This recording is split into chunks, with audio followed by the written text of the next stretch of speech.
Hey everybody, you should have sound from the game, should have fixed that. How are you doing? It's me, your boy Fab. I'm streaming again. I spent about 5 hours today on the, that's so low for me. I spent about 5 hours today on the German Autobahn. And then I thought, why don't I just spend some more time on the Interstellar Autobahn as well. Wait, I'm a bit confused somehow. Okay, if the game sound is low, just somebody yell at me. Okay, what are we gonna do? We are here. No, that's not how it works. We are here. Right, yeah, we're there. We wanna go to the bubble, obviously. Currently have, target there set, but I wanted to see if I can just map right. Whoa, it's doing things again that I don't want to do. What I want to see is if I can just map a route right where I want to go. How is this? Why? Oh god. There we go. LFT. Yes, I can. Okay. Right, so we can map a route right home. That's handy. You can open the beer. Cheers! They got cheap Danish Pilsner for export only. Cheap Danish lager for export only. That's GTA good. Piss water. That was cheap German lager for export only. Okay, so it's 531 jumps. I'm not gonna do that today, I'm guessing. But I'm gonna make a head start. Let's see how far we go. And yeah, if somebody wants to talk about weird topics, that seems to be what we're doing with these things. That kind of got established on the first stream, like 3 days ago, whenever it was. Frameshift drive charging. Yeah. What am I doing here? I haven't played Elite a month, and I got kind of pissed off with it when they killed the story, and even before I kind of dropped off because I had work to do. But I thought I'd jump back in, Space Labs or something, or Elite 2, Elite or whatever. 1, engage. Yeah, and I am part of the Uncrackers for the night. So I've installed I've got my account tied into the Hutton Helper, and you just have to install the market thingy. Fuel scoping. Right? System scan complete. Now you can Fuel scoping complete. Send you an API to their server data, so you can tie that in directly, and I've done that. So, that's something I should check. No, you can't see that, but I need to check in the browser.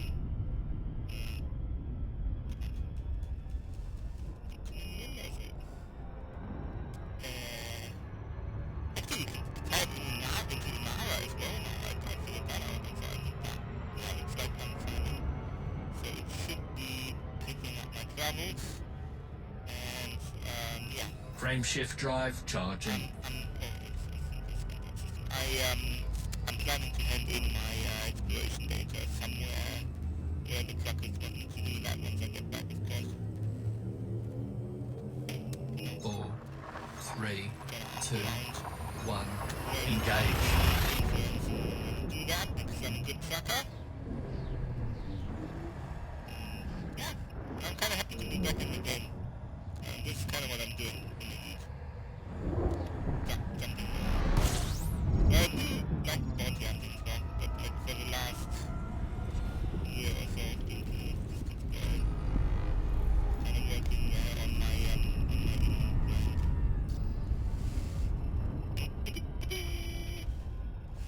everybody's doing good.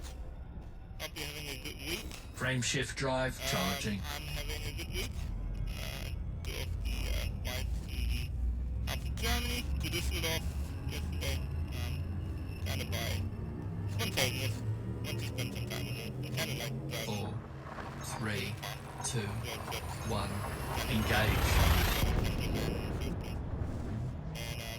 So I spent that overnight. For the Mike the game. Mike, you're back, you subscribed, what the hell? Oh, did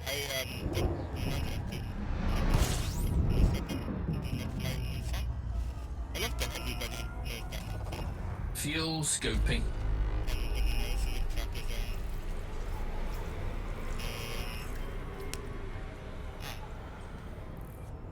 Fuel scope disengaged. I invited Mike to, yesterday not yesterday, last time I did this, I kind of talked Jonathan, who was playing World of Warcraft, and he was joining a voice chat on Discord, and he ended up talking for about, I don't know, 5 hours, about everything.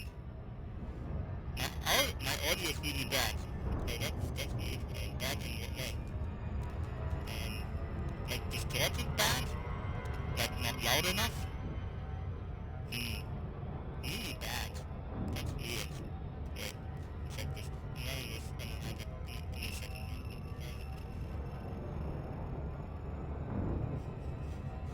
Oh, that sounds horrible. I don't know what that is. Yeah, I can tell. I'll try to fix that. Now.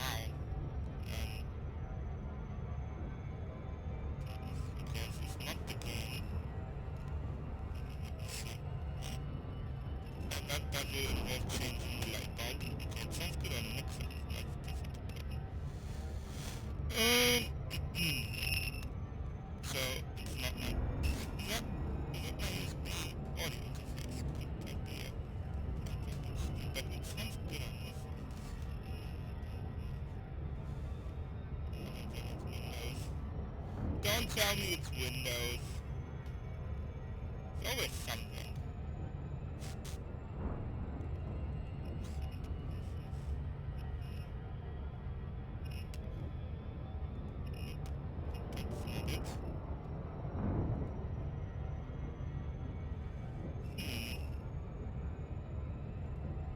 That's weird. I kind of thought it was only us. That sound. It sounds horrible. What is that?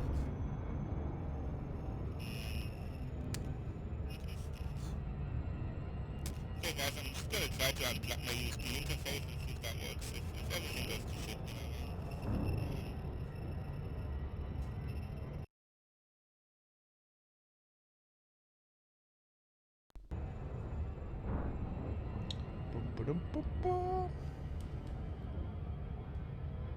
Testing. 1, 2, 3. Just a bit of stream delay. Yeah, that was it. That was it. So you know what that was? That was Windows being shit. I have a really good USB interface. Got a Scarlett something, whatever, Focusrite. That's Pro Gear. That's Windows being shit, man. And don't, I know, it's the knee-jerk Linux thing. Well, use Linux. It'd be hard to play Elite. But on the other hand, I mean, I think kind of works in mine now, but no, Frame shift drive charging. in Windows regularly, in Linux regularly as well. Audio is just, yeah. The beta says audio is a nightmare. It always changes my settings when I reboot. Yeah, that's Windows. Although it puts audio used to do it, then it got better. 4, There's always something. 3, Like, also, 2, it's USB, right? 1. Audio is Engage. USB. I mean, it's what everybody uses, but it really is shit. Uses too much CPU. I mean, we need to come up with something better. But then the alternatives is like fucking FireWire, which goes right to your right into your processor bus, which is like a nightmare security wise. So, who knows? Also, I have all the Fuel USB ports on scoping. this machine maxed out. I've got more USB interfaces, like audio interfaces in this thing than you'd even believe. right? I've got a built-in audio card. I'm not using that. There's obviously Fuel audio card scoping in the complete. graphics card, like in, you know, the Nvidia card has like some audio things. I have that interface plugged in. I have a second interface plugged in. The fucking monitor has like has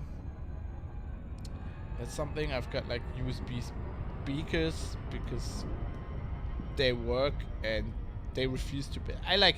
I got them when I was in London. It's like I'm gonna use them until they break, and I'm gonna buy proper speakers. And now they've been like working for 8 years, and I'm like, what the fuck? And I kind of don't want to. Frameshift drive charging. They work. Try to just chatting to some other guys at the moment. Says Mike. Yeah, Mike. Whatever. Yeah, do what you know. I think he's chatting with some Divinity buddies. 4, Yeah, Mike's here too. 3, Hey Zabata, 2, nice to see 1. you. Engage. Well, yeah, I want to do this more often. But like often I have this thing where I kind of feel like I do kind of feel like streaming, but like my brain is not can't cope. Actually, I tend to play games where I need to think, and this is perfect. Fuel scoping. Do this shit. Talk about shit, and I like to talk about shit. That first stream was epic. Fuel scoping Like, complete. Jonathan and me, we talked about everything. I think we scared everybody away because we talked about everything, like politics, Black Lives Matter, Trump, Frameshift drive conspiracy charging. theories, feminism, everything. It was epic. It was actually epic. It's harder when it looks than stream. Yeah, streaming is not so much a problem. I can just talk. I don't need my brain 3, for that. 2, It's just- 1. it's the actual Engage. like. It's like yeah, it's like the game, and then you put like some pressure on yourself because you also want to be entertaining and you don't want to completely suck. And when I just play computer games or something, video games, whatever, games, right, to relax. Fuel I scoping. just play them, and then. Yeah. But I want to get. I always say this, but I someday. Fuel scoping I will complete. stream more regularly. I really, for a time there, I thought I could get a stream schedule going, but it's just like my. The Frame problem shift with being a drive freelancer in this charging. industry, in case people are watching this for the first time, don't know, I'm a journalist, a freelance journalist, tech journalist, and it's just like there's nothing happening sometimes, and then there's like 15 people at once. Like today was mad. 3, God, and I 2, was like on the autobahn, and I had people like engage. writing him on television interviews and shit like that because like the German Corona app is like the government said it's going to be released soon, which apparently when I talked to, it's news to the developers kinda, and it's also kind of news to the guys doing the security audit, which is fun. But yeah, so I got a lot to do there. Fuel But you scoping. can't really you can't tell, and then sometimes it's a lull, and it's I shouldn't complain. I shouldn't Fuel complain. There's scoping people who don't complete. go out of the job right now because of all this shit, and I'm just overworking myself, so that's good. Gotta see everything positive, right? Gotta be positive. That's Frame what shift my wife drive says. charging. She's mostly right about things. So PSPF LF2 is my home system. Is that still a Hutton system? I need to check that. Been away for so long, man. 4, 3. I'm a key worker, 2, so getting hammered. 1. Well, Engage. I think I'm too. At least like, I'm media, I'm press. We're like we're not expendable or something. I don't know. I guess you mean key work at the company, right? I'm not so much like I'm a freelancer, right? I wouldn't have to do it, but like it started out, and I was like, you get some. You have some work to do Fuel as a scoping. freelancer, then you kind of want to do it, and because you don't know if it's going to drop off at any point. And it kind of looked that way for a while. Fuel because, scoping complete. and it could still happen, to be honest, because all the publishing companies and the online websites, everybody's not making a lot of money with advertising. So already people going bankrupt. So for me, it's kind of like, make some money while you can. But if that's not the case, if everything's going to be good, then I'm just going to make money. Let me see. PSPF LF2 is still a Hutton system, so that's good. That's good. Don't want to live somewhere where you're not supposed to be, right? It's not. That's not good. What are we doing here? Frame shift drive charging. Oh, train driver. Oh, I remember the beta. Yes, right. Yes, of course. Well, you are a key worker. I don't know. Are the trains full? I mean, here in Hamburg, it's like the buses are like on a regular schedule, right?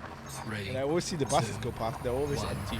It's like Engage. the bus driver driving the route. There's nobody fucking in the fucking bus. That must be either, I don't know.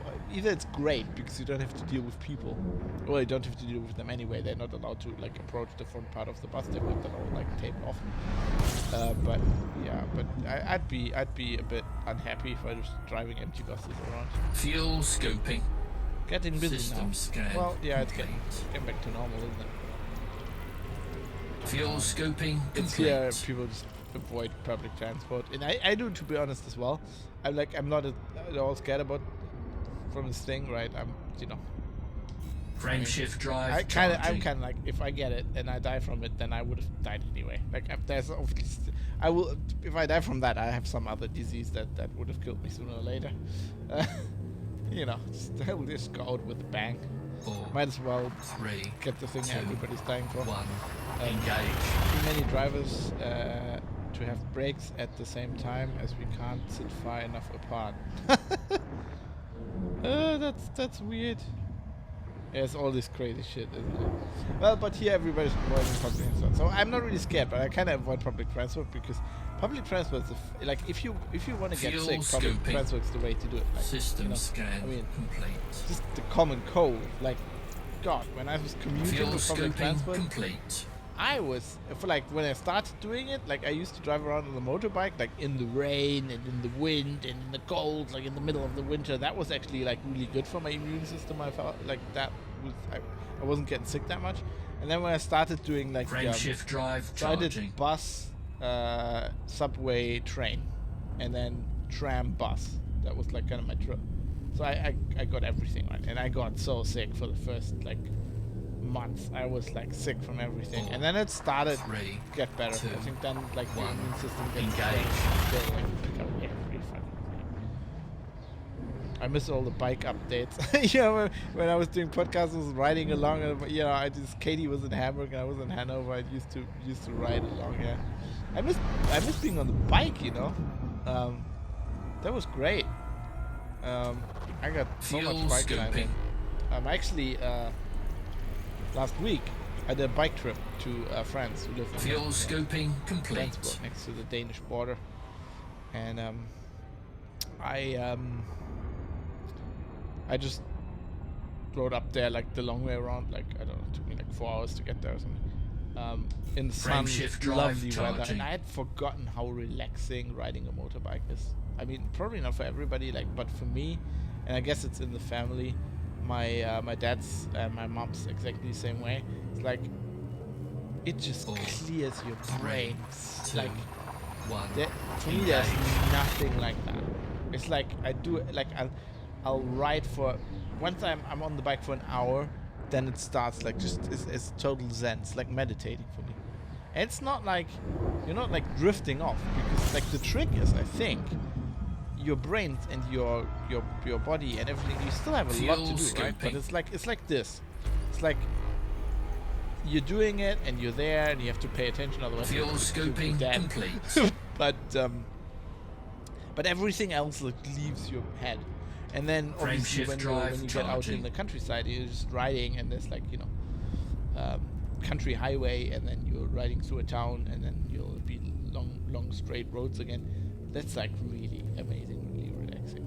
Oh, that was so good. I got so sunburned. 3, 2, Both my parents 1. were riders. Engage. The better that were. I hope they're still alive. I hope they're just not riding anymore. Otherwise, that makes me sad now. My parents are both still riders, although my mom's Fuel scoping. getting up there. Gonna say, oh, cheers, you probably wouldn't want me to do that. Fuel but, scoping yeah, they're complete. both. My father actually did his. Mom passed now, but dad is still kicking. Well, that's sad, but still cool. They rode across Australia in the 70s. Oh my god, that would have been so cool. Like riding across Frameshift Australia drive charging. would be so amazing. But in the 70s? You're kidding me? It'd be so much cooler in the 70s than it is now.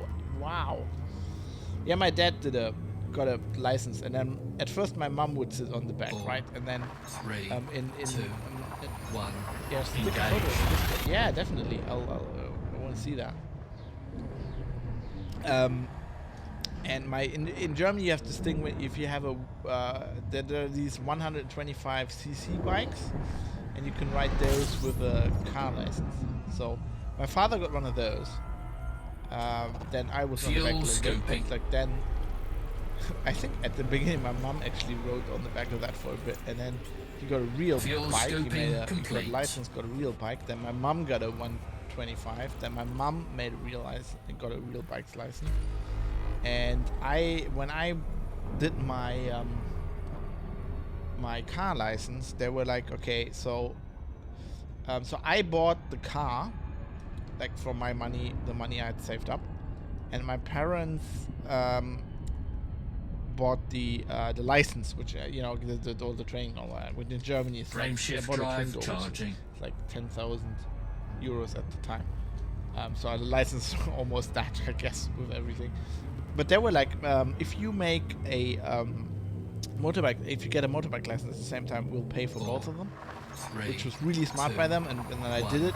First of all, Engage. like when you're already doing a license, it takes less effort to do another one. It's like you have to get off your ass and do all the hours and everything, of course. But like it's much harder to get off your ass later if you just want to do it again, like a few years later. And then also you have to do the System so there's scan only a complete. very small Fuel theoretical bit that's specific to motorbikes, and you only have to do that. Fuel scoping Maybe you don't even complete. have to do that. I think you only have to do one theoretical test. You do it all in one or something. It saves you a lot of time. Actually, saves you money too. That was great. And then I didn't have a Frameshift bike drive ride. charging. I would ride my mom's bike sometimes, but not really often. But then when we moved to Hanover, I just bought a bike. I was in the middle of my 30s, start of my 3, 30s. I don't 2, know. 1. Engage. I was like, well, midlife crisis, get a motorbike. I'll have to look into Discord now, I guess. Give me a second. Don't want to jab away from Elite at the wrong moment. Thanks, by the way, everybody, for telling me for the Fuel audio issues. I was scoping. just been completely oblivious to that. Just let me check that. Fuel scoping complete. Le Discord.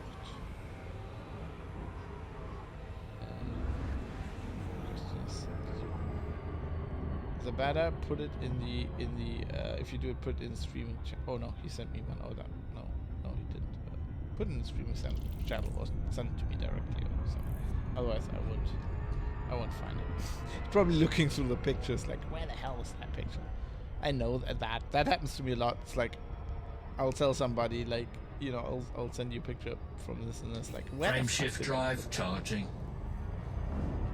What backup is that in?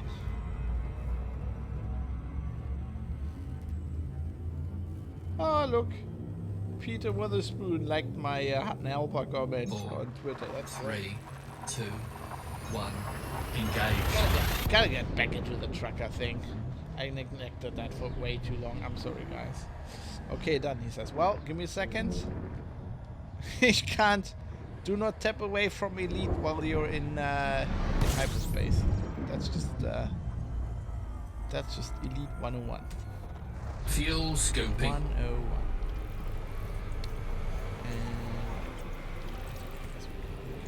Fuel scoping Oh my complete. god, that is so cool. That's an old Honda, right? This is CB something. My dad has like the new, like they make a current bike that looks like that. The 750, yeah. My dad is like a 4-cylinder, right? Yeah, my dad has like the new one looks like that. They even have like the tailpipes are pretty much the same. It's pretty cool. Well, it's bigger, of course, because newer bikes, alright. That is amazing.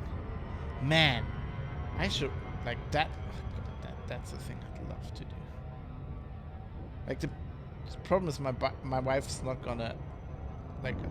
Katie's great, but she's not gonna sit on the back of my bike Frame shift when we're drive riding charging. across Australia. But it's yeah, imagine that in the 70s. Yeah. Man, I'd have to. But it's Australia, right? I'd probably, if I go there, I'd probably 4, like rent the bike 3, there. 2, I just get 1. a big, Engage. the Flying Fortress, right? There's this big goodsy that everybody calls the. So there's a goodsy shopper called the El Dorado. It's like an 1800 or something. It's pretty big. And Ewan McGregor is like in the end. And they made one that is like kind of like a modern Harley bagger, except they Fuel went like scoping. all out. It's like all carbon fiber, and it's got like this Fuel scoping complete. front thing over the handlebar that just looks like a Batmobile. It's amazing.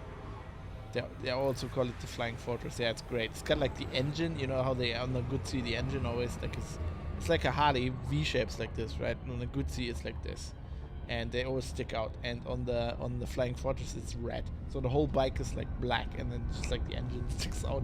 And it's got like I don't know. It's got like a an amazing sound system. Like it's got this. Frame shift drive charging. You know, like basically the big Harley baggers, where basically you can like hear music while you're wearing a helmet and while a really loud Goodsey's going, which means when you're driving along the highway, every other like all the cars inside will hear music as 3, well.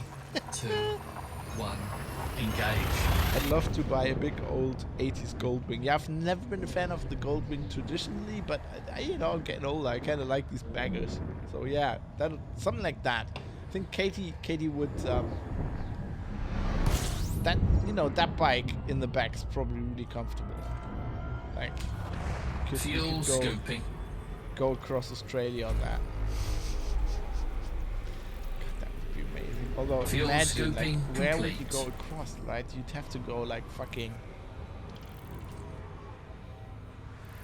A new ones even have a heated rear seat, yeah. I mean, you could go round, right? There's a highway there, but if you would go straight across, and not that you need it in Australia, I don't know, Tasmania maybe, like, it gets cold down there. Frame But I was shift thinking drive the same charging. thing. But you could go around, but if you go straight through, I think there's like dirt roads. Like, you don't want to do that on a fucking Goldwing or on a big Goodsey. 4, They did go 3, through some desert. 2, Yeah, you basically have to go through 1. some desert. You Engage. go straight through, you have to go over the Great Dividing Range and then through shit. There's fucking holes in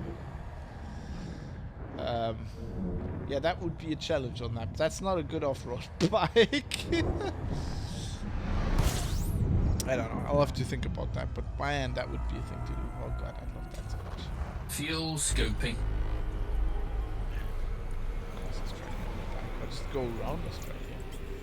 Fuel Go scoping loop. complete. It's pretty cool.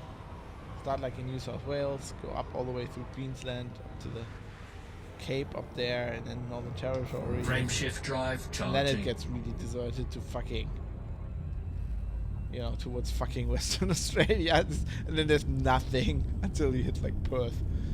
And then you go, of course, then you have civilization again if you go down, SA and 4, stuff like that. 3. And I guess then you have to go catch a ferry to Engage. go like Tassie once. That would be a long podcast episode from the bike. That'd be good travel podcast though.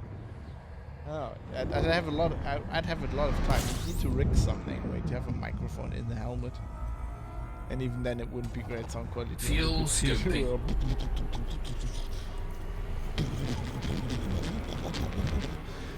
Welcome to Fuel FAP. scoping complete. Rides across Australia. Today we hit a kangaroo. Did not survive, but we Frame did cook shift it, drive and it charging. didn't taste that bad. The hot way round. Yeah, have you seen those? The Ewan McGregor, like the long way around, the long way down. Those are great.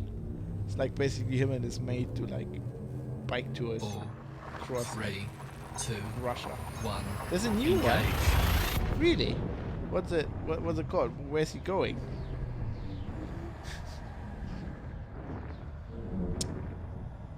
They do it on an electric Harley. Oh my god! So they just go, they go 2 hours and then have to recharge. I'm presuming this was recorded before the coronavirus madness. Fuel scoping. From South America. Electric Harley. I bet Harley paid for that. Fuel scoping complete. Last year. Huh, I'll have to watch that. Bet Harley paid for that just to, you know. Man, that thing barely has a charge. I mean, my bike is like, you know, it's not. Frame shift It's drive not a touring charging. bike, right? I've got this Guzzi V7, which is a cafe racer, which has a, like the tank barely holds 20 liters. Which means you can go like 300 kilometers maybe. 4, 3, 2, I don't think it's been released 1. yet. They were Engage. charging them in a random people's houses. Yeah, I guess you'd have to do that. Like from the plug. Hello, I'm Ewan McGregor. Can I charge my Harley in your house? That's great. People would say yes as well. Like, I would say yes. Fuel Ewan scoping. McGregor turns up. Well, if Ewan McGregor turns up at my house, I'd be like, for thinking like this, I'd be like, I'd be Fuel no, scoping I'd be complete. riding at least a week. Like I'd be following you around a week. Can I just do a week? No, I'll go back. Should be pretty funny to watch. Yeah, that should be great. Man, that would have taken long, I guess. People always think I'm mad, like with my little cafe racer. Went over the Alps twice. We did the Eastern Frame Alps, shift the drive Western charging. Alps, did the Pyrenees, and all the way around Scotland. And yeah, and this year the plan is we're gonna do Norway in August for my birthday. But that kind of 3, depends on the 2, fucking 1. Norwegians letting me Engage. into the country. I'd be really pissed if that didn't happen. Because this time, usually we plan that. Like, when I say we, it's my dad. My dad does that. I just write. I just take time off my calendar and communicate with the Scottish people.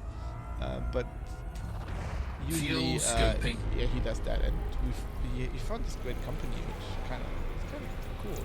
They do like Fuel this scoping complete. up there in Norway. It was kind of like, you know, usually like when we did the Alps and the Pyrenees, it's like really chill. Like you just ride as long as you can, and then you try find a nice place, and you find a hotel, and you stay there for a night. And there was Frame always shift there's always drive a hotel. charging. But when we were in Scotland, there's basically one hotel up the top somewhere, and you have to pre-book that. You have to like actually make what you plan to do on that day. Otherwise, you won't get to your hotel. 3, So we planned 2, the hotels. 1. And I guess Engage. Norway, up in Norway is kind of the same thing. It's not that many hotels, so we had to book that as well. And so this company did that, which kind of did the ferries and everything. So it's kind of cool. If it happens, if it doesn't happen, I'm gonna get really mad. Also because it's System perfect. We thought scan we'd be complete. moving in the middle of summer, but now we're moving in October probably, or the beginning of October. So August would still be great. Man, Windows is turning on the night light again. You guys can't see that, but my picture is like really red. I'm like, what the fuck is this? I really need to turn this off. Where are you moving to? Moving to... see, I missed all these stories from the podcast. Yeah. Well, you know, I can do this on here now. Frame know. shift drive charging. Where I'm moving to? I'm moving to Düsseldorf. The wife is already she's there currently. Yeah, got a new job. So, and since I can work 4, wherever, 3, 2, and also since 1. I still owe her. Engage. She moved with me once to a place where she can get off. You say very cool. I wasn't that happy about it because Hamburg is bloody nice, and so there's two things about Düsseldorf. First off, I'm born in Duisburg, which is just the next city over. So Fuel it kind of scoping. feels to me like going back home and like giving up on the whole let's live in the wide big wide world, and let's move to cool places. So that's an aspect, although that is not Fuel really a thing scoping because complete. I mean it's very unlikely that we'll be there longer than 2 or 3 years. with the way things are going, and you know, Katie's career and whatever. It's very likely that. Frame They will shift not stay there drive forever. charging. And then also, when you're from, so if you're not from Germany, or even if you're from another part of Germany, you might not be aware of this, but the area where I'm from, I'm born in Duisburg, which is in the Ruhr area, and Düsseldorf is, I consider it part of the Ruhr area. Some people don't. Engage. People from Düsseldorf generally don't, but I don't care about them. So I'm from like this steel town, right? Coal mining steel town. We're all like down to earth, potty mouth, blue collar people basically. And Düsseldorf is the federal state capital. It's very Fuel posh. scoping. Well, they think they're very posh. They're not a international kind of city like, you know. Fuel consider scoping Hamburg, Munich, complete. and Berlin. Maybe that's maybe the three in Germany. Düsseldorf definitely isn't that. But they kind of feel like they are, and so they're a bit posh. So we generally don't like them, but doesn't mean we will be there forever. Yeah, exactly. Also, Frame you know, shift drive charging. I feel like they can use a troublemaker there. So the fun thing is, I'm from Duisburg, but I'm not a fan of my actual hockey team in Duisburg. I've always been a fan of the hockey team from Krefeld. 4. By the way, if Three, you know the two, German metal band Blind Guardian, Engage. And they hate the Düsseldorf team and the Krefeld team hate each other. So I think I used to have a jersey when I was a kid. Obviously, I don't have that anymore because I was 10 and I couldn't be wearing that anymore. So I think I need to get a KV Pinguine jersey Fuel and then go to scoping. the go to the games in Düsseldorf. Just piss everybody off. That would be fun. Fuel scoping complete. But yeah, we found a really nice flat, really cool. I was a bit sad because I'm leaving this flat behind, and it has the best internet connection you can have in Germany. It's like fiber right to the flat, and it's like new, right? When we moved in, this was new. We're like the first people who lived here. That's always cool. Like there's some problems with that sometimes, but Frame shift it's drive also charging. it feels nice. But like my wife found this flat, which is like the same thing. It's like new, completely new. We're the first people moving in. It's got like a 4, parking garage, a big 3, one where I can park 2, the van and the bike. 1. Engage. And it's got fiber to the flat. So. And that's literally the first flat she looked at. I haven't even seen it from the inside, but it's like obviously pictures and everything. It's awesome. I went there today. I was there this morning. When Katie went to work, I was like, got to scout out I was pretty close to where she lives now. She has like a little flat just for the interim. FroArx. That's a nice system name. FroArx HXA. It's like a HX convoy in World War II. 500 jumps left. Wow. Making tea. Frame shift drive You being charging. British. Well. Cheers. Tuborg. I think that's how they say. Tuborg. Grand Tuborg. Pilsner O. 4, Or something. 3, 2, It's a curse. 1. What, the tea? Engage. I need Mike to tell me how to pronounce this beer. Being British. Ah, well. Being any nationality is a curse, right? I'm German, so I'm like genetically predisposed to Fuel follow the scoping. silly rules. That you could call that a curse. I kind of like tea, but I'm not. Fuel It's just scoping like, I complete. don't like it that much. It's not like in the UK you feel like it's like a cultural thing. For me, it was never cultural. For me, that's like coffee, and I still feel coffee is superior, which I pissed a lot of Brits off with that opinion. Frame shift drive charging. It's taste, right? You can't change that. I just feel it's better. It's better for waking me up.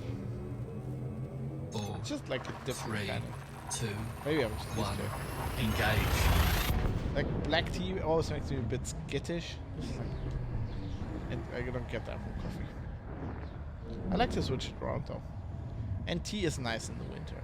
You know, it's like this. It has this. Coffee does that too, but coffee is more a morning thing for me. Like in the evening, tea has like this Fuel scoping. heartwarming. Fuel scoping complete.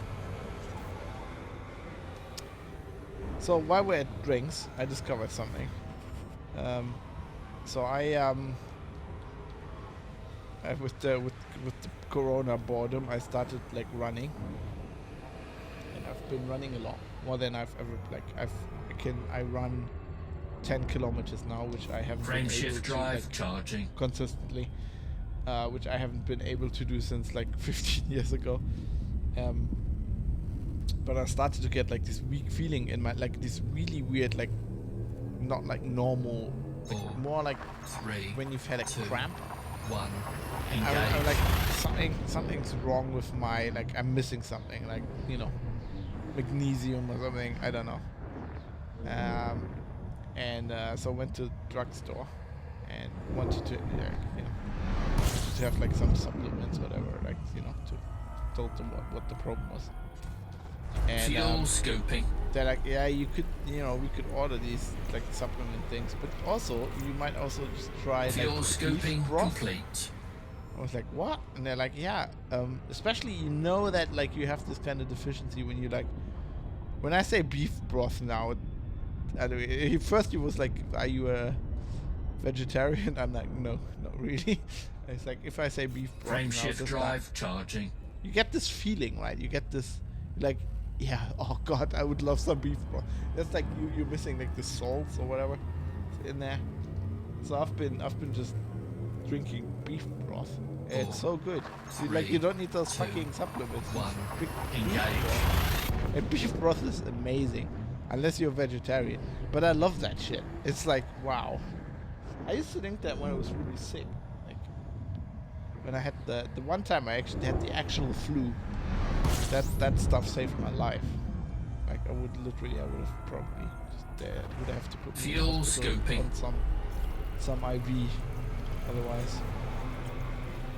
And yeah. And Fuel now it's also scoping apparently good for complete. sport. Who knew that? Oh, don't need those weird sparkly tablets that are really expensive. Just use beef broth. So if you ever have that, there you go.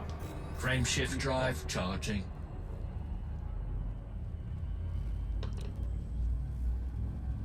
If there's any vegetarians watching, they're like, what the fuck? 4, 3, I have this good 2, friend of mine, 1. vegetarian, Engage. teasing me all the time.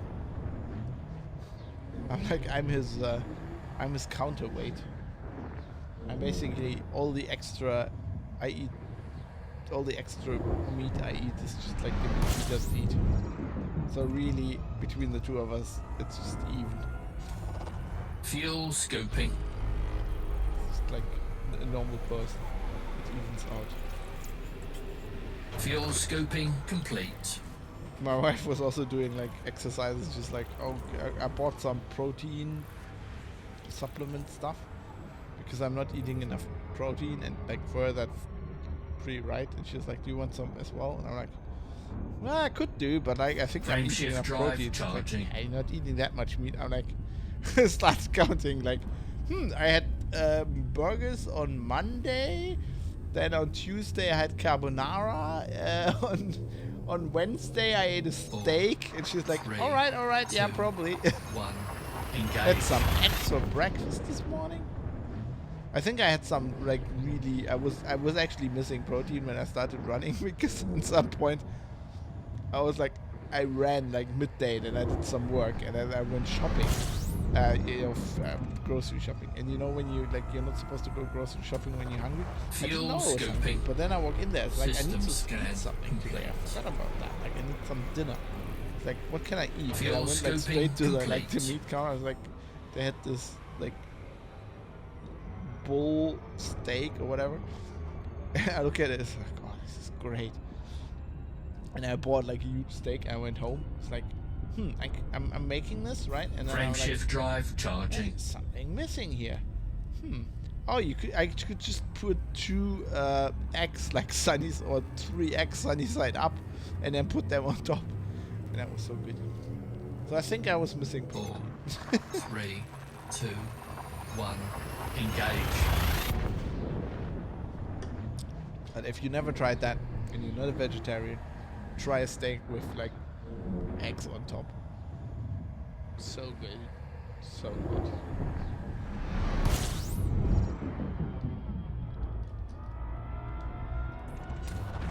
Fuel So now I'm scoping. becoming really sportive. I don't know why, but I was kind of like I started doing this during Fuel the whole scoping lockdown, complete. and I was like, I should not stop. I feel better.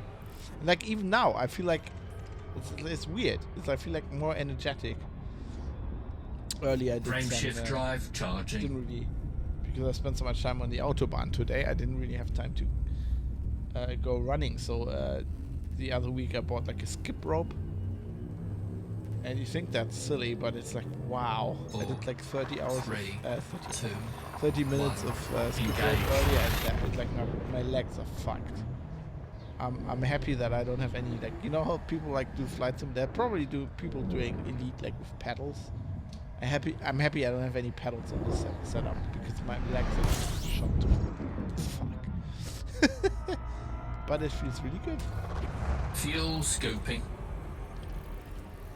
Not that lethargic anymore. Take a shower and like, Fuel scoping complete. it's good.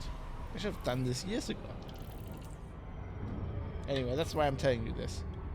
Start exercising, it's good for you. Also, it's not like I'm leading a completely healthy life here, right? I'm not shaming you into it. Like, no me. That against the terms of service, by the way, am I allowed to drink like beer on stream? I don't know these days. Like Jonathan told me the Frame other day shift that drive nipples charging. are, like even for men, you can't show nipples. I guess it's fair, but I'd be like rather everybody be able to show nipples. Because I don't know. No, if you spend, I was like streaming for 3, it's almost 2, 6 hours. 1. Like it gets frisky in the cockpit, right? At some point you might want to whip out a nipple. Why is that not allowed? Like what the Americans, man? Why are they so prude? What's wrong with the nipple?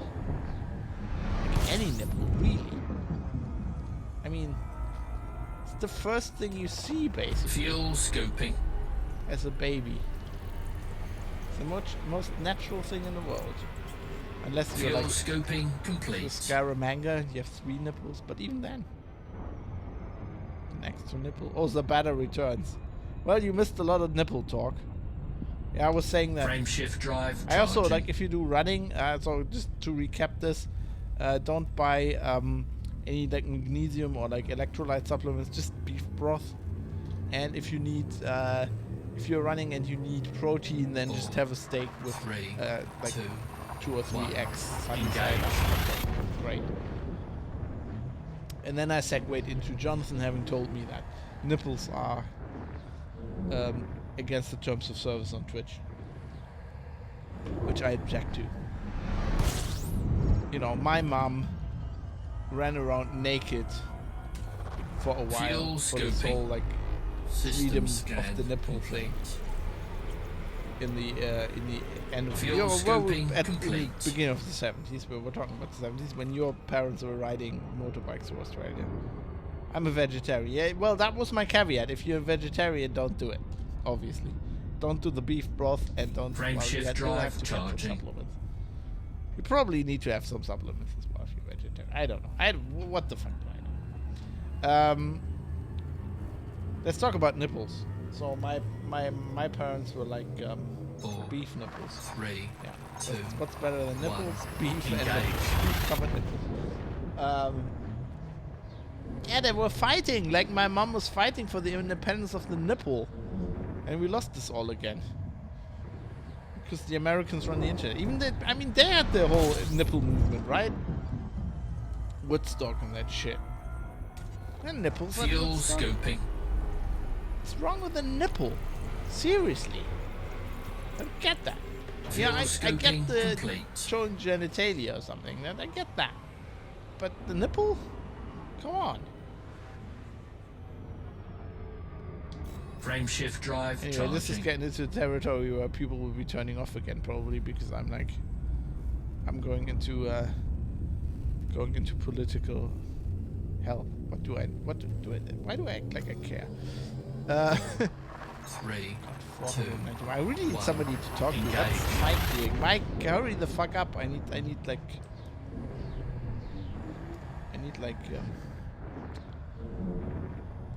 what's the word? Companion? No, companionship. That sounds wrong. I need like some social touch. Fuel I scoping. was gutted we didn't manage to meet up last year. Yeah, I'm sorry about that. I'm really sorry about that. Fuel scoping But I was doing like complete. a trip in your van. Weren't you doing like a van trip? God, I need to like that photo of your dad, by the way. How did I do that? Discord, come on. Put a heart on that. That is so good. Yeah, we'll do it someday. I hope. I hope we can still maybe I'll do it. We'll do something. Drove to Latvia from London. Yeah, that was cool. I was following you on Facebook. I felt really bad about that, but it was like one of these Frame shift drive fucking charging. moments. That's the downside with like the freelance stuff. Like when you're employed, like you have free time, you know, you have holiday, and then that's holiday, and then usually people don't 3, like 2, mess with that. 1. But when it's Engage. all up to you, like you start not doing that so much. Like basically the only time when I really do holiday is when I've like forced myself and I have to leave everything at home, like computers and stuff. Or like when I do something with Katie, like when we're on a trip or something like that. I'm like, Fuel scoping. bored. I have to go. But otherwise I slip into working again. Fuel And scoping sometimes you complete. just get worn out. And there's just too much shit going on. Anyway. Oh, don't worry. I worry. That's one of the big things I think about. I really want to write a blog post about that, but it's kind of like it's not crystallized in my head. Frame shift drive I've been charging. doing this for a year and a half, but it's basically the thing people say. You got to be really careful when you freelance. Everybody says that. You know, when you work for yourself, that you don't overwork yourself, that you don't burn out, blah blah blah blah blah. 4, 3, And it's not that 2, easy. 1. That's just like Engage. it's not that easy, at least for me. Like I don't burn out. I don't do burnout. Like I do. Sometimes I work really hard, but I know when to shut off, and I can just completely I will just run away. I'll just, instead of burning out, I'll just put like the email reminder on like fuck off, Fuel and then I'll just scoping. turn off my PC. I leave my phone turned off, and I'll just do Fuel something, scoping ride the complete. bike for 3 days, or just like put all the magic cards into a big pile and sort them into colors and spells and artifacts and shit like that. So I could always do that. So for me, it's not like Frame that's shift not the drive danger, but charging. it's still like that. Also, it's not like people describe it as if like you're working yourself to death or something, and I'm not doing that either. I think the 4, problem is that I 3, really love what I 2, do. 1. Engage. And that's the other thing where they kind of say you don't have any like work-life balance, and that's definitely true.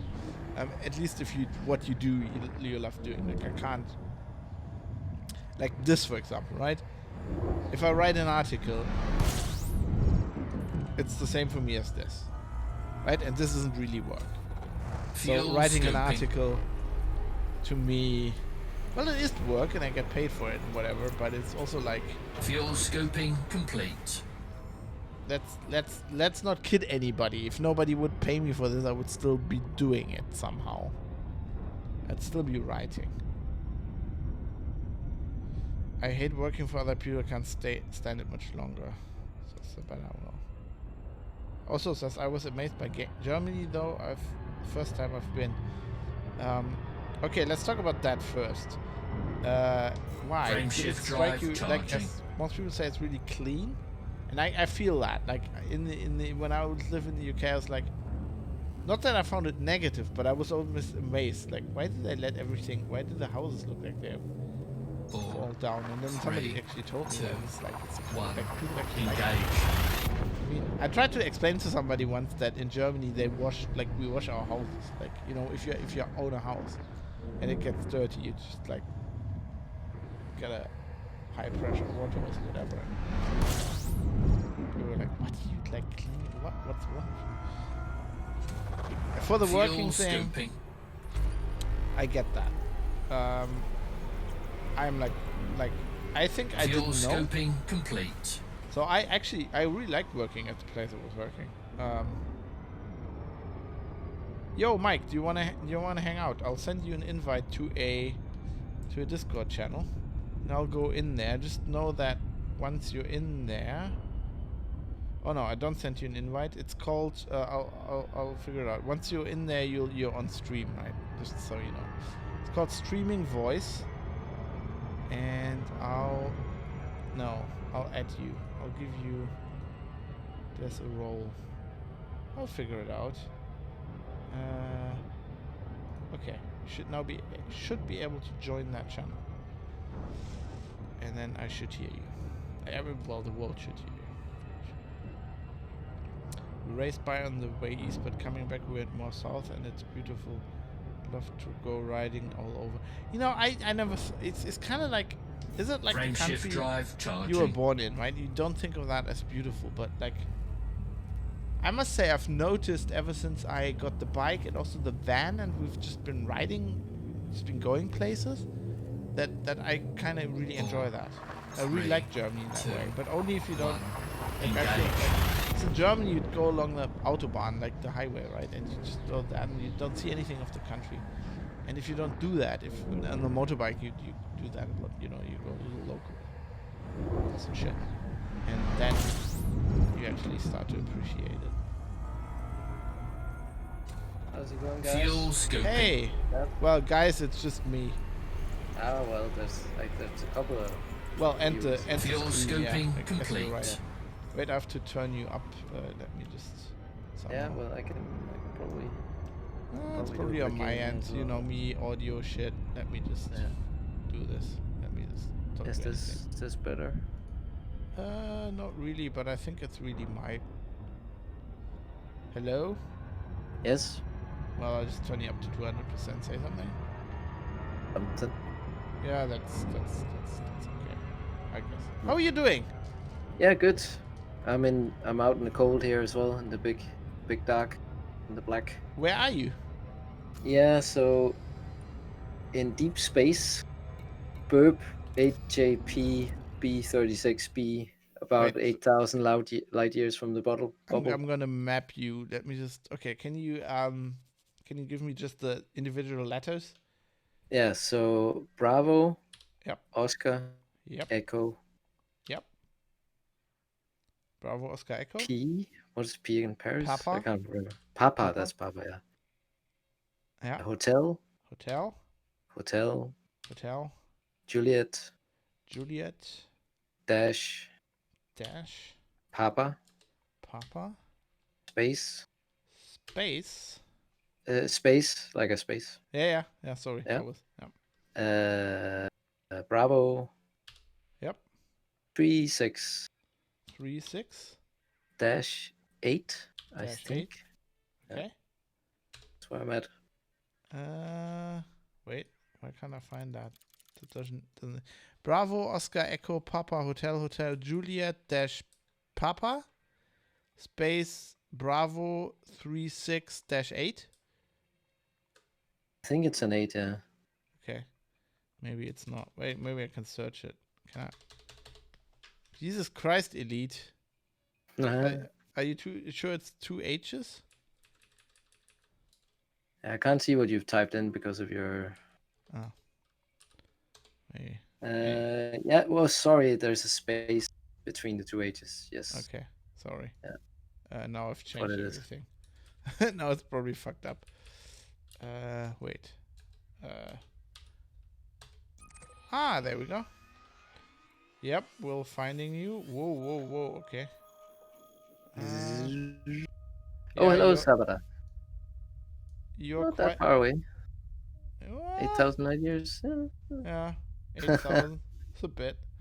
Yeah, so I thought, why don't we just, I said, why don't we just talk while we're in opposite ends of the galaxies? Are you actually outbound?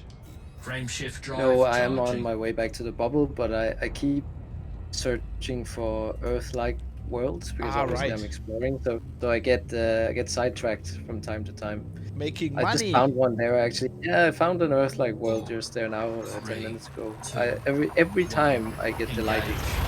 I really do, and it's funny, isn't it? You're Yeah. just like, oh, it's gorgeous, beautiful. And I It- think I found, I don't know, 8 or 9 of them or something in my whole time in the game. So when you find one, you are delighted. Yeah, it's pretty cool. Kind of, I actually haven't done Fuel real scoping. exploring for a while. I'm just I'm just honking, right? yeah. I'm just Fuel doing the honk scoping and then- complete.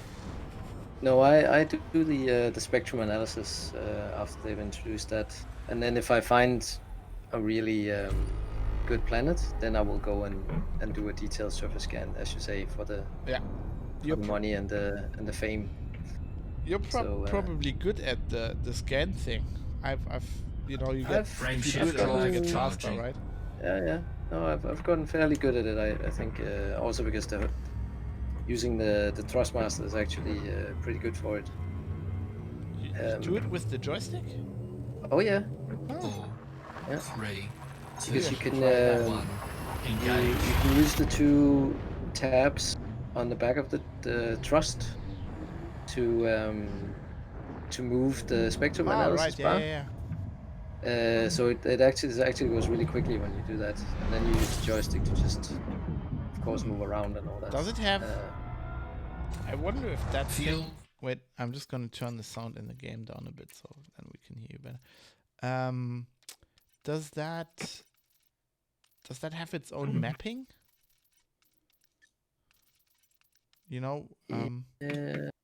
I don't think I had to do too many customizations, to be honest. Yeah, when what I I- mean is like I have those buttons mapped to something, but I think it has its own mapping, so you could just map it in that view. I think I'll have to play around with that. Frameshift drive Yeah. charging. I mean, of course, it delays my return to the bubble significantly because I'm sitting there doing spectrum analysis of planets and deep space, but that's what it's about, isn't it? Well, You that's know, what exploring is about. Like currently, that I'm is- just, I dropped off the expedition at Sagittarius A star, Yeah. and I'm just now trying to get back because Jonathan and Igwig were kind of like, let's do some bounty hunting or something, and I was like, I have a second account in the bubble, but I also felt like, I don't know, I should get back. I mean, with the fleet carriers and all that, I think there's a lot of scope for group Fuel scoping. Yeah, play now. except I think we're very far away from affording a fleet carrier. My God. Well, they're like- even just like you can buy a big ship and then have people come in and take different stations like Yeah, weapons and fighters and stuff. we could actually do that now, right? If I mean, Yeah. I could like be on your ship with the multi crew. I've only done this like a few times. So, you're right. We just need to get Dave on, and then it's basically a Geek News Radio Yeah. in space, isn't it? But I seem to have dropped into some kind of nipple controversy. So No, it's I'm not a afraid to controversy. ask. It's- If you on this last stream, Jonathan told me that nipples are not allowed on Twitch, okay, well, and I yeah. didn't know that. But I think when all the nipples, not all not just nipples. female or male. No, yeah, all it's nipples, very this is Frameshift the drive same. charging. yeah. I think if they allowed all nipples, they should allow all nipples. I'm in the all nipple camp. But I think Yeah, when there are people who are doing these workout streams and stuff like that, which you could kind of go like the poor people there, grinding around in the gym there, and maybe they have to change t-shirt or if they're absolutely soaked. But Yeah, then you it's- just step off camera. I mean, I don't know. Twitch but is I a think gaming channel, and it's stretching the limits already. So nibble in your face, yeah. Like I a think if the badass, like a magic nipple, the astral nipple in your forehead. yeah, I think if the badass says pro nipple, I think he means like, I don't know. I have a nipple on my joystick actually. So my I have a X55 Rhino, like from Zytec, and the thrust thing has a nipple on it, like a mouse nipple. No, kind of like a ThinkPad. I used to. Oh, do you mean the little rubbery Yeah. doofert that you can sort of push around as a cursor? Yeah. It doesn't work though. I don't know what I did to mine, but like it's never worked. It's probably. I don't know viral. who uses them really. Like, I hate those things. There are people who love them, like on on the ThinkPad, the nipple. Oh my god! I On don't- Linux Outlaws, we had so many discussions about that. There's people who love those things. So, No, the banner meant you're positive towards nipples, not like a professional nipple. Oh, pro I think- nipple. Ah, right. Pro I nipple. think he's not- probably sensed on our Geek News podcast that I tend to lean to the left nipple side of the spectrum. That's probably what he's picking up on. I'm a nipperalist, A nipperalist. He loves the nipple on the ThinkPad. See, Yeah. it's always somebody in a group. It's always a nipple lover somewhere. Well, then there is one user there, so I'll have to retract my my scorn and go like, okay, if there is one user who it actually It's works valid. for, then it's valid. Yeah. Exactly. I wonder if like, oh shit, I'm overheating. No, I'm not. Frameshift drive. I wonder if like Twitch runs some analysis and we'll get some like censorship bots dropping in now. I mean, when you look at the stuff that goes on Twitch, Yeah, true. That you're a bit like ASMR so. I mean, all the body paint and the ASMR and all that, and you're a bit like, you guys, you're stretching gaming streaming a little bit here. Well, they're not doing. I mean, it's not gaming anymore. Like for a long time, they've been like, we're creative, we're artists. yeah. So, But think I mean, that's- it's fair enough. There's definitely a time and a place for that, and I think it's probably somewhere in the very, very early stages of soft erotica. And yeah, I can see why some people probably have a problem finding their shelf. Where do they belong? by the But way, yeah, it's just. I'm having the 2-bore again. Oh, very good. I always salute your efforts to support Danish experts. Well, yeah. As long as I still live next to the border, might as well. Well, Yeah. relatively close. You guys have been allowed to enter Denmark now, right? If you're going on holidays or something. Yeah, but Germany. only like you need a 6-day minimum reservation. It's kind of Okay. crazy. System scan complete. Yeah, there's a lot of Scoping. different constellations. Like, I could enter Denmark if I wanted to because I'm Danish, Yeah. but I would have to Fuel scoping complete. quarantine for 14 days. Really? Yep. Because if I'm not from one of the designated countries, then you have to quarantine. So, but it's not a. They don't lock you in. It's not You're a like- law. You I like can't quarantine at actually. home, Yeah, right? I'm not gonna be thrown in jail if I don't quarantine. But Well, my thing is like it can't really be a law, right? Otherwise, like they'll run out of jail space pretty quickly. Charging. yeah, well, or fined, I should say. I think Well, in okay, other yeah. countries they use fines, isn't Oh, it? yeah. Oh my God, have you to control so? that. People not aware. There's a podcast called The Private Citizen where we talk about privacy stuff. Yeah. And I have this listener from Russia, Yevgeny, who wrote in with like the fine stuff they do in Russia. It's crazy. Yeah. Like they scan your number plate, and then if you have to like pre-register your number plate and tell them like where you're going, right? So you can go to work, but you'd have to register your number plate and tell them where your work is or something. Fuel scoping. And then if they pick up your number plate and they can't like match that, you get fined. Scoping complete. And apparently a lot of people just forgot or something, and just they fined everybody, and it's like, wow. That's a way to make money if you're the government. Certainly one way. Charging.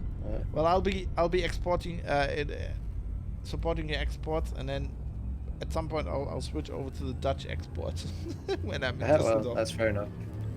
So, guys, a water world. Just found a water world. Should Wow. should I do Yes, service? do it. Yeah. See Or if you the- can find Kevin Costner. Did you get He's that he's reference? still trying to find soil. That is such a good movie. I have to see that again. Well, I say good, but Yeah, I enjoyed it as well. Actually, it's I have to 90s say, good. Let's put it that way. Yeah. Oh, I know what you mean. I just love what's his name again? The evil guy, the actor. Damn Fuel it. scoping complete. Dennis Quaid? Yeah, no, Hopper, no. Dennis Hopper. Oh, Hop Dennis Hopper, He's yeah. so over the top in that movie. It's amazing. Yeah. Frameshift drive charging. So good. But it's good fun. Like, I know it totally bombed in the theaters at the time, didn't it? Yeah. It was the most expensive movie at the time. And Yeah, but some of the best movies bombed in the theater at the time. Star Wars did really well. was it that Star Wars? It kind of got a second wind, wasn't it? Yeah. But also, it got like, I don't know. It's well, they made all the money in the beginning on the merchandise. Like not really on the movies. I think the first movie that really made a lot of money was like the third one. And also it was like really critically like people like, you know, every other studio started doing sci-fi. Like that's why Battlestar Galactica exists, because I don't know, I forgot who that was. MGM, I don't know. Yeah. But they basically said we need something with.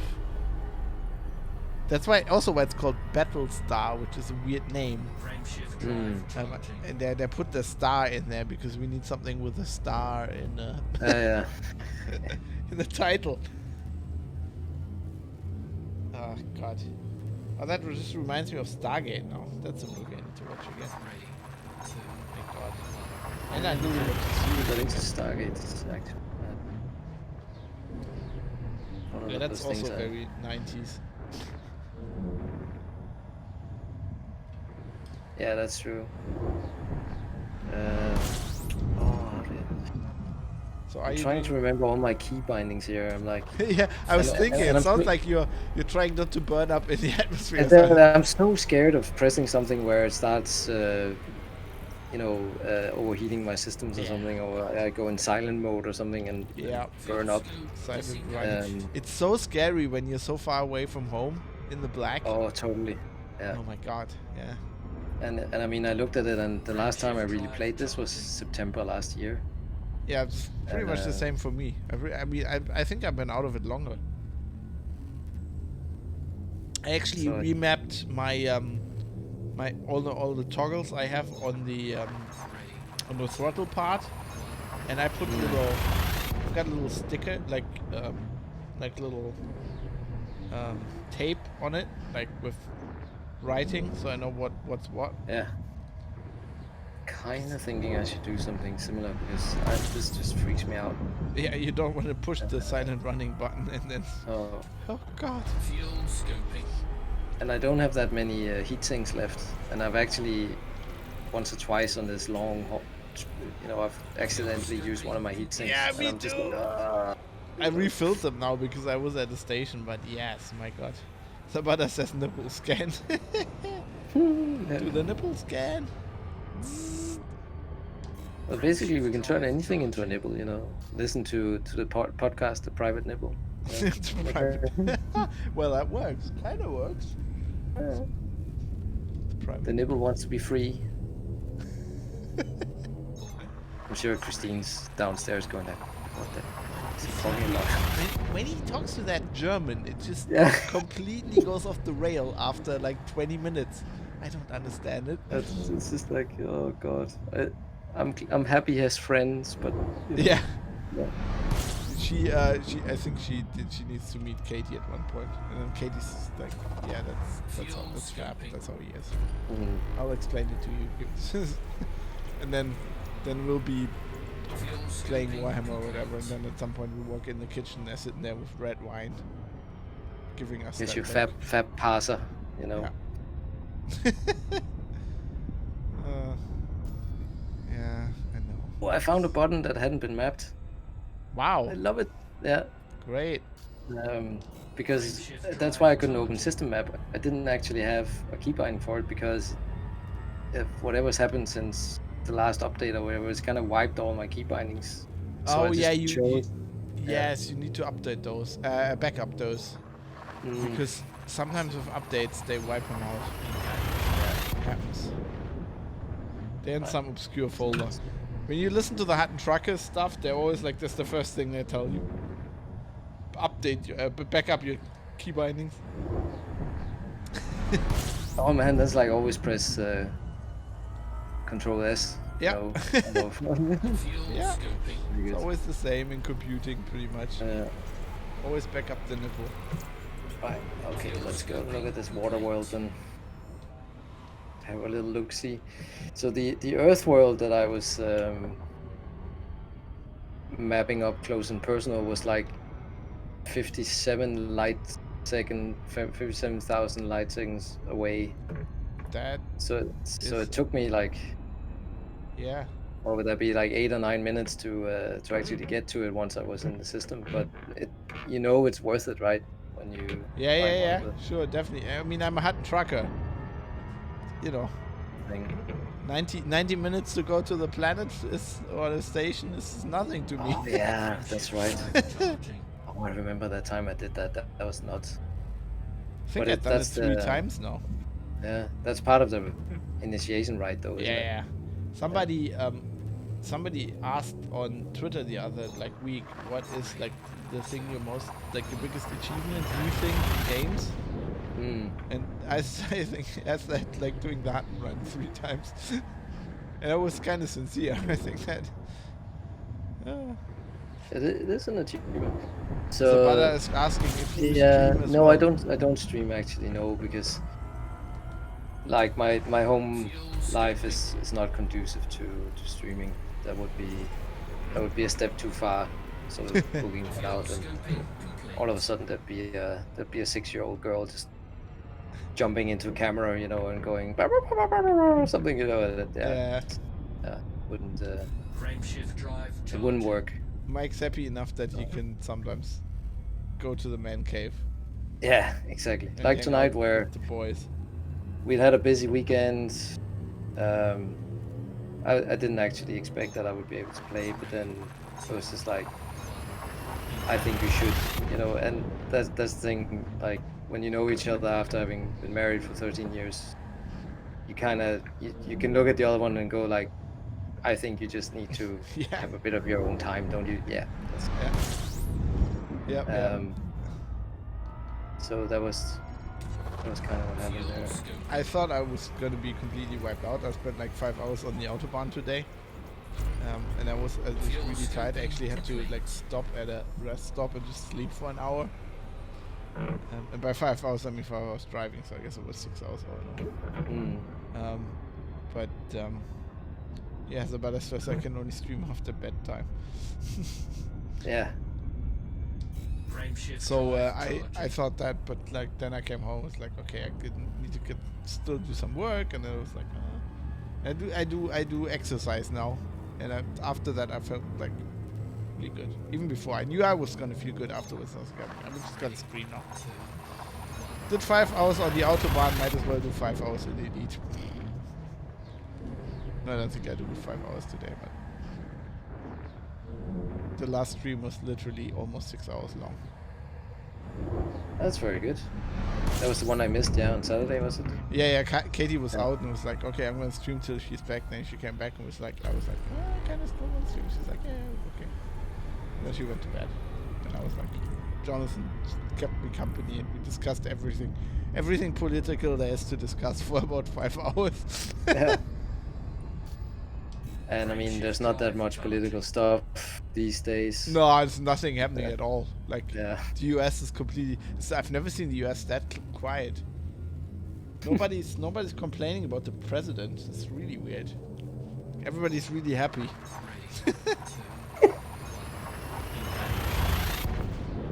I guess the same in the UK currently.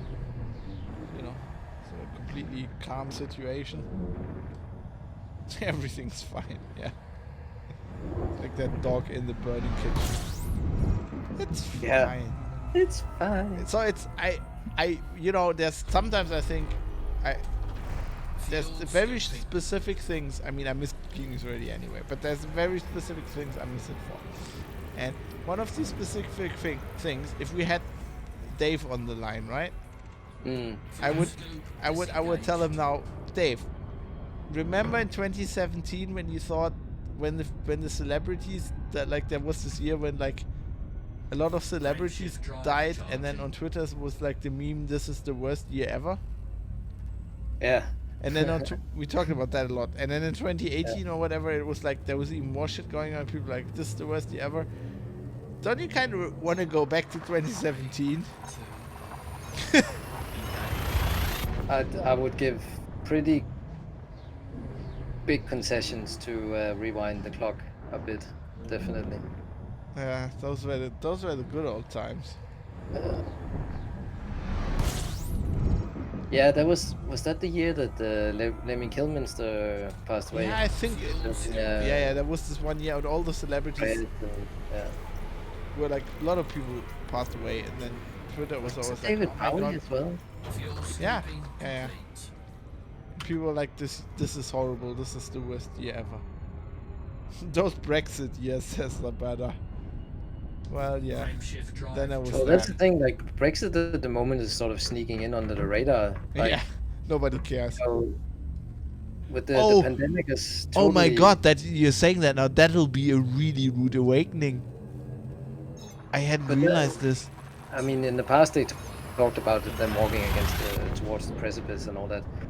At the moment, the UK is about to jump gleefully like an Olympic diver into a pool of snakes and lions. You know, that is essentially what's happening. They're not even sort of walking off cliff edge. It's like nihilistic sort of jump into to ultimate torture and pain for years.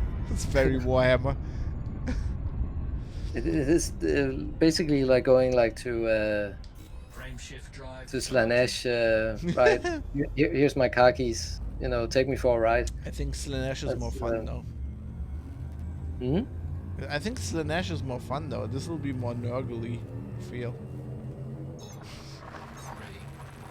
Yeah. Okay.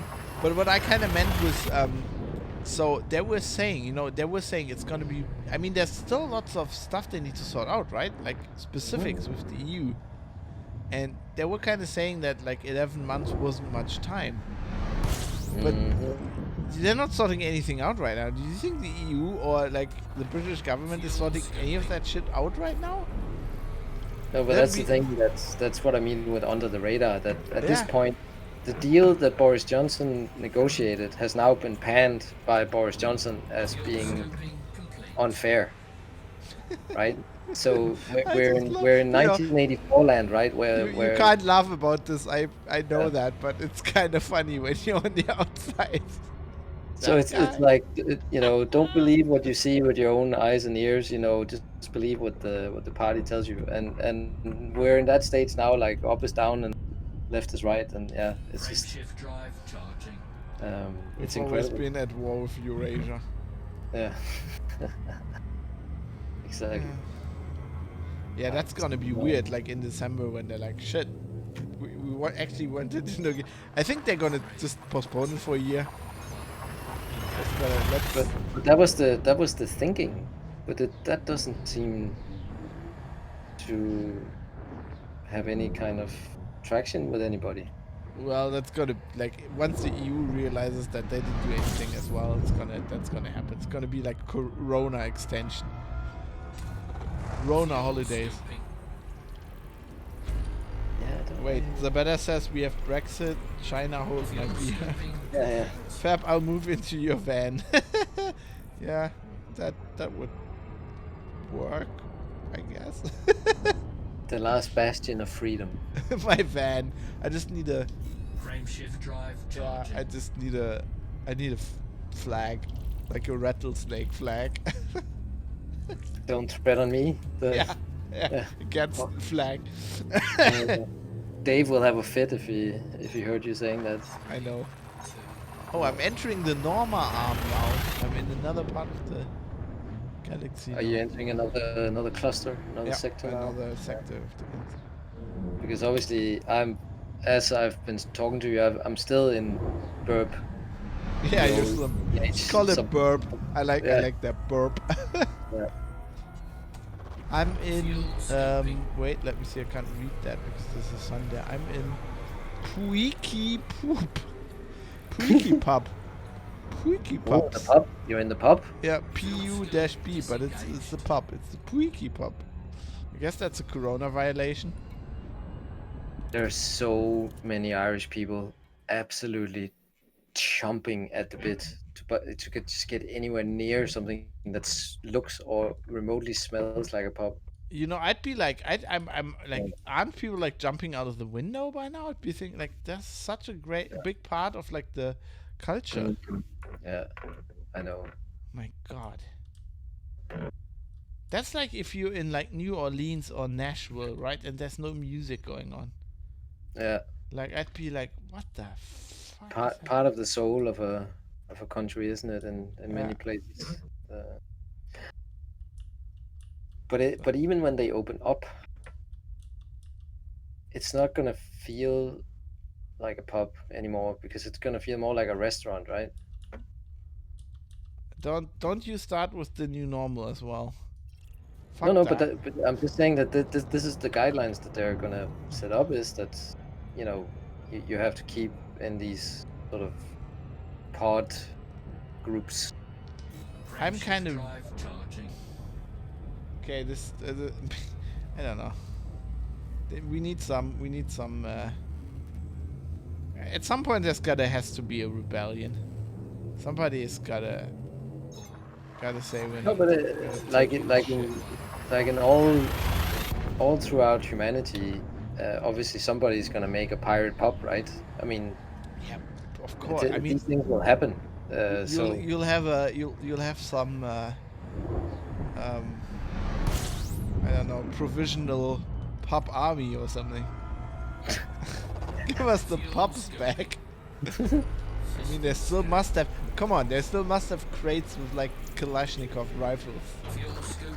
in some fields. yeah, just I saw there has been a little bit just a case. unrest near the border, yeah, because I mean, and that's the Brexit thing again, right? That's, you know, It's so dumb. There's a town.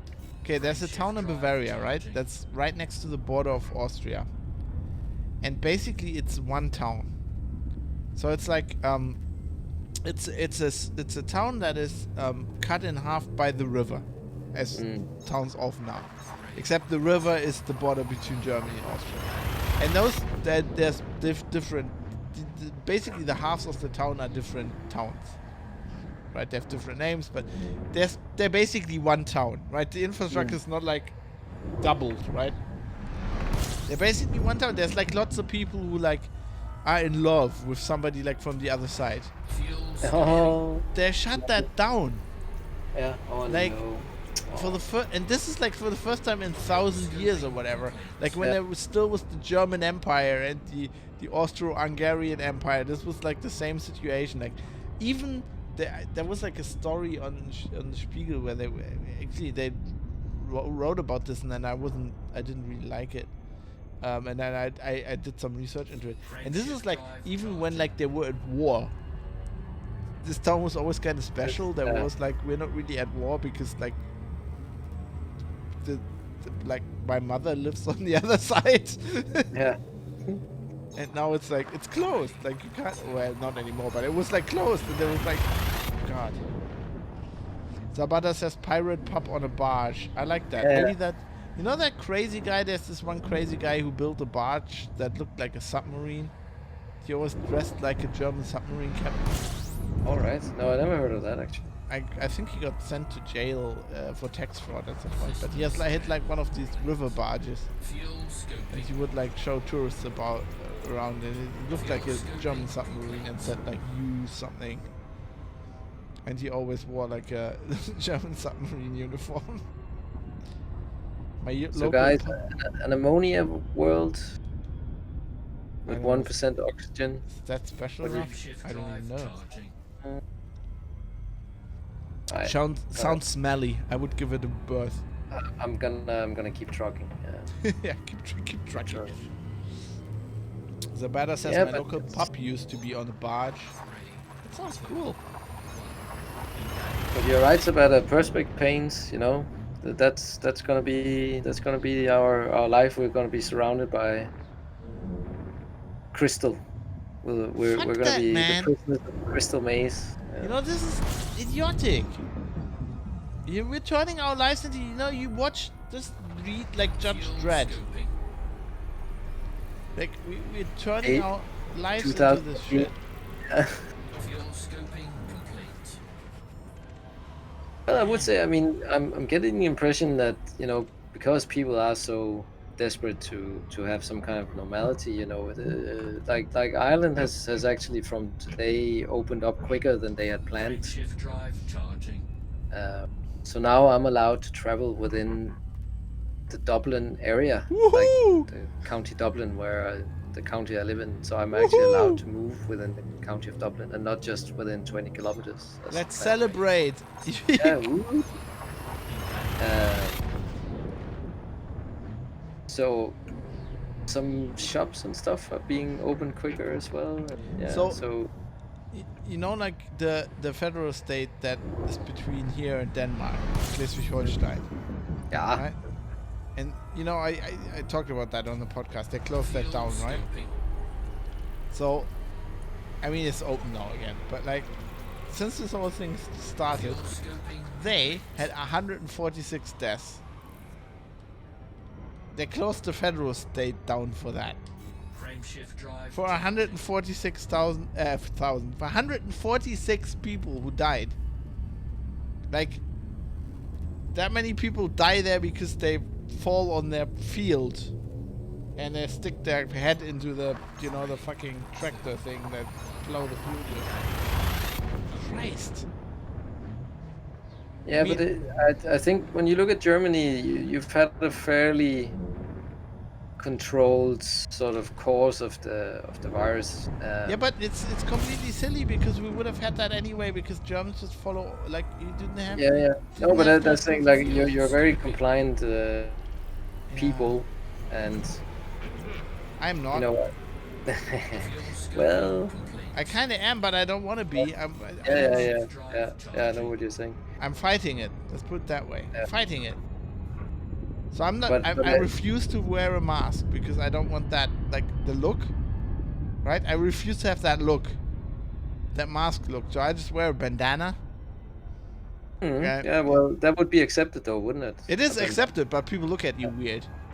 Because you Alright, look like alright. you want to rob the place, and I want to make a point that that's what it looks like. That's what it should look like. Frame shift drive Okay, yeah, charging. okay. Good to know. I was walking in the supermarket the other day. So I'm wearing this black bandana. I have lots of these bandanas because I ride a motorbike, right? I'm wearing this black bandana. I look like I have a hat. I look like out of a western. I had the hat and the bandana. It looked like I've been robbed. I want to rob the train in Red Dead Redemption. That's what it looked like. And I walk in, and there's this security guard who's like a huge, massive black guy, right? Like this guy that looks like he's just pumping iron whenever he's not standing in the supermarket, right? And he was like wearing red because that's like the security guard uniform. And then he had like the same bandana I have, like in red, Fuel scoping. and like the same way. So I walk in, I look at him, he looks at me, and I go like, yeah. And he goes like, my Yeah. man. I'm going like, yo. That was great. We're the Yeah, but, outlaws. You know, I tend to take in both sides and sort of mull it over for a while, and it's been fascinating to have, like, let's say, just between yourself and Dave, right? You know, it's fantastic that you guys are such good friends because, you know, Because we're completely on opposite ends of this. but if today, if you met each other in a pub and were with your individual group of friends or something like that, and you know, I would wager good money that you would have maybe a slightly blazing political row about something, right? Yeah, sure, definitely. But the good thing is you're both able to sort of also calm down a bit and also be very I see what you're saying and so on, you know. Well, so- also that doesn't mean like I don't like the person. Fuel Exactly. scooping. and always respected you for that, Fab. So Well, the And- thing about Dave is also he doesn't say stupid Fuel things, scoping complete. no, exactly. right? I mean, we did wind ourselves up, more me, him, I guess, on Geek News Radio, but like Frameshift drive. there's a difference between like being on that side of the spectrum and saying things that make sense, and like many Mhm. people who are on that side who say things that make absolutely no fucking sense. I mean, okay, Yeah. sometimes Dave said things that make no sense to me, but I know that it's like that's me, and I can recognize that generally. If you have another outlook, I mean, people think I'm just like contrarian, but I try to put myself into the shoes of the other person generally. Mm. I just give up if their shoes are just idiotic. If their shoes are, Fuel you know, scoping. on the wrong way and full of holes and generally hasn't been tended and cared for. But in even a then, way. I try. Like sometimes sometimes it's just fun. Like, you know, sometimes I just even with crazy people, even if they're like the moon landing never happened. I mean, it's kind of fun for me to entertain that thought for a bit. and just get an insight in some logical universe that, you know, you wouldn't usually yourself operate in. Yeah, and I think it's kind of cool to like go and say, okay, let's give him the benefit of the doubt and let's think this through. Right? I try to do that as often as I can, and also like with other political views. I don't know. I've never actually. We need to spin the podcast up again because I would love to talk to Dave about this whole thing. Oh, did you hear that? Did you hear that? It's been I've- which podcast up again, Fab? GNR, I don't know. Get Dave on the line. I'm not the problem. No, I'm not. I think I just have more time. Do it, that's the better. I think Yeah. Dave just doesn't have enough time in his life. I don't know. We can ask him. I don't know. Yeah. There's no. But I'd love to talk like to a him special. about this thing because I feel like the only thing the thing I object to is like I've been very careful. Like if you listen to the Private Citizen, I think you'd find I'm very careful not to try to. Fuel scoping. So I feel like a lot of people, in my personal opinion, are overreacting because they got scared Fuel because of the scoping complete. of how this whole thing was treated in the public and in the press and stuff. But I don't blame anybody for that. Like not for feeling that way. And I think that's even a valid feeling. Because like worst case, like let's say it's really bad, right? You'd be scared, right? You'd be scared for your life because you don't know this thing, and that is okay Frameshift for me. drive That I don't like. I would never tell anybody, well, that is dumb. I've never done that. At least I've really tried to. What I kind of object to is when the state or like organizations, big organizations, like start acting on that level, right? So I don't mind if you are afraid of a virus and you do things that I find are completely irrational. That for me that's being human. But if you're like, Fuel wouldn't even say the German government, just let's say you're a big company, right? And you have like employee regulations. Like if they're not based on actual facts, but on like weird feelings, then I have a problem with that. That's the most stuff I have problems with. Yeah. Right? And But I think from a our conversations as well, I've learned something, which is that, you know, you have a very specific anchor that governs your outlook. And that is exactly why you have the Private Citizen podcast and the things you've spoken about with, you know, security and privacy over the years. That above all else, that is, you know, freedom for the individual person against states or organized entities or whatever is the most important thing. I guess. I've never thought I about think it that way, that but is yeah. but I think that's your moral anchor, right? So if you are sitting down with somebody and you want to convince them about something, that's where you go Yeah, to probably. pick up your arguments. And I realized, because we had that Twitter discussion, Oh yeah, the where- one where and because thought I the was reason why I upset. wrote the reason why I wrote there was that, you know, I could see why Char was just probably Oh, that a one, little yeah. bit horrified, right? And you were going like, what's the problem here? This is actually, you know, a very important thing. But Char was Yeah. coming from a completely different moral anchor, Yeah. which is neither worse nor better than yours. It was just a different approach, right? And this is where we started talking about compassion and all that. And it was actually a very good Hmm. conversation, but it's just, this is where things go wrong, isn't it, online? Where Yeah, I think I do have the problem that I sometimes don't. 3, 2, I don't have that. Most people have a built-in thing, and they pull back, right? If you think that something's right, but at some point you don't want to hurt the other person, you know what I mean? yeah. But I feel like if it's not logical for me, fuel scoping, like I think maybe I base that too much on myself. When I think like it's not logical for you to be upset here, why would you be upset? Yeah. And then people say they're upset, but I don't want to pull a punch. Because I'm like, I don't know.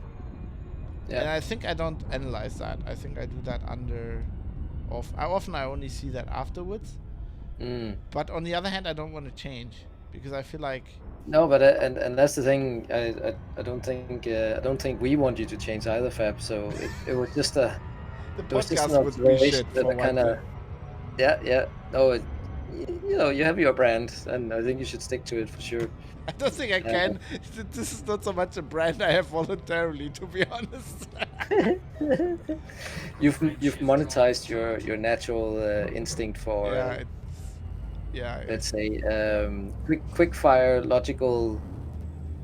Well, I do. I mean, people say, and I can see where they're coming from, that I'm always picking the other view.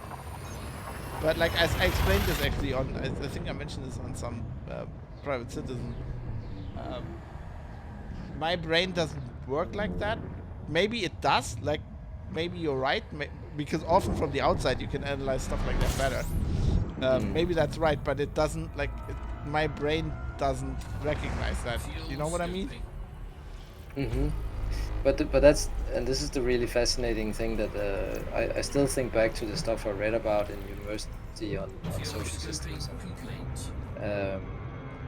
Hypercomplexity was the thing as well at the time, where, you know, it was sort of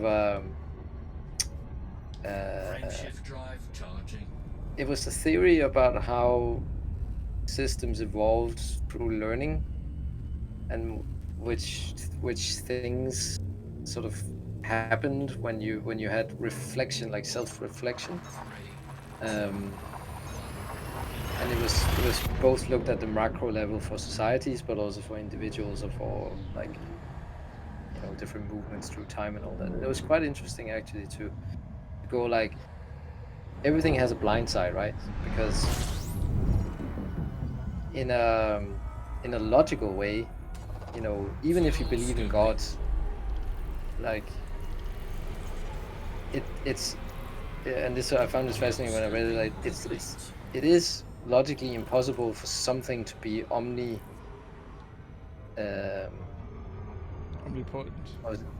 Not omnipotent, what was it? Where you have all knowledge. All knowing, like, all, yeah.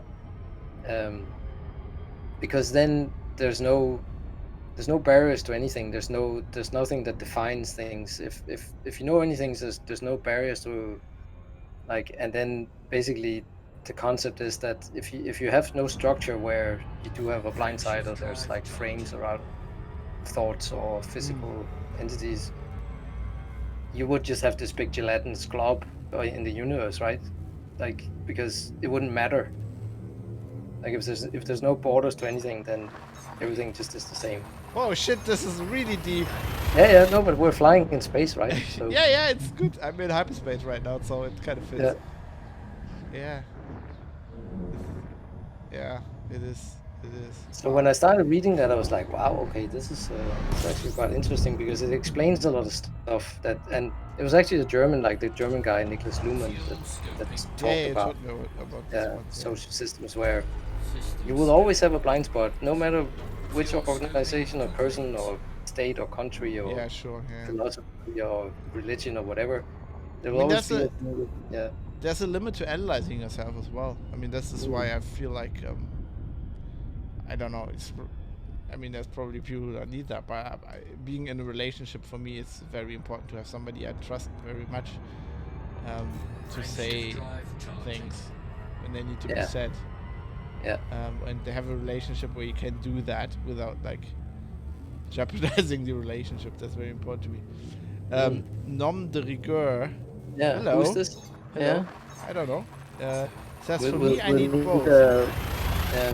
I've been attending yoga with Char, and her compassion has been so helpful lately. But I absolutely love a good fab rant.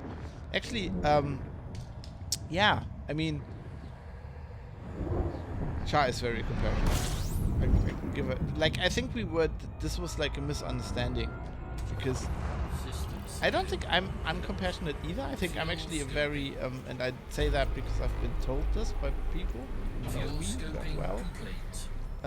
I'm actually very empathic, or I can be. I can shut it off as well. But like, for me, the thing why I said that and it came out wrong, you're completely right. Char completely misunderstood this I don't know. I don't want to put words in her mouth. We didn't talk about it. But for me, on that level, compassion just doesn't. I was talking on a different level. I was talking like on what the state does to its citizens, right? And what on that level, like on a policy or on a law level. And Char, and I probably didn't recognize this.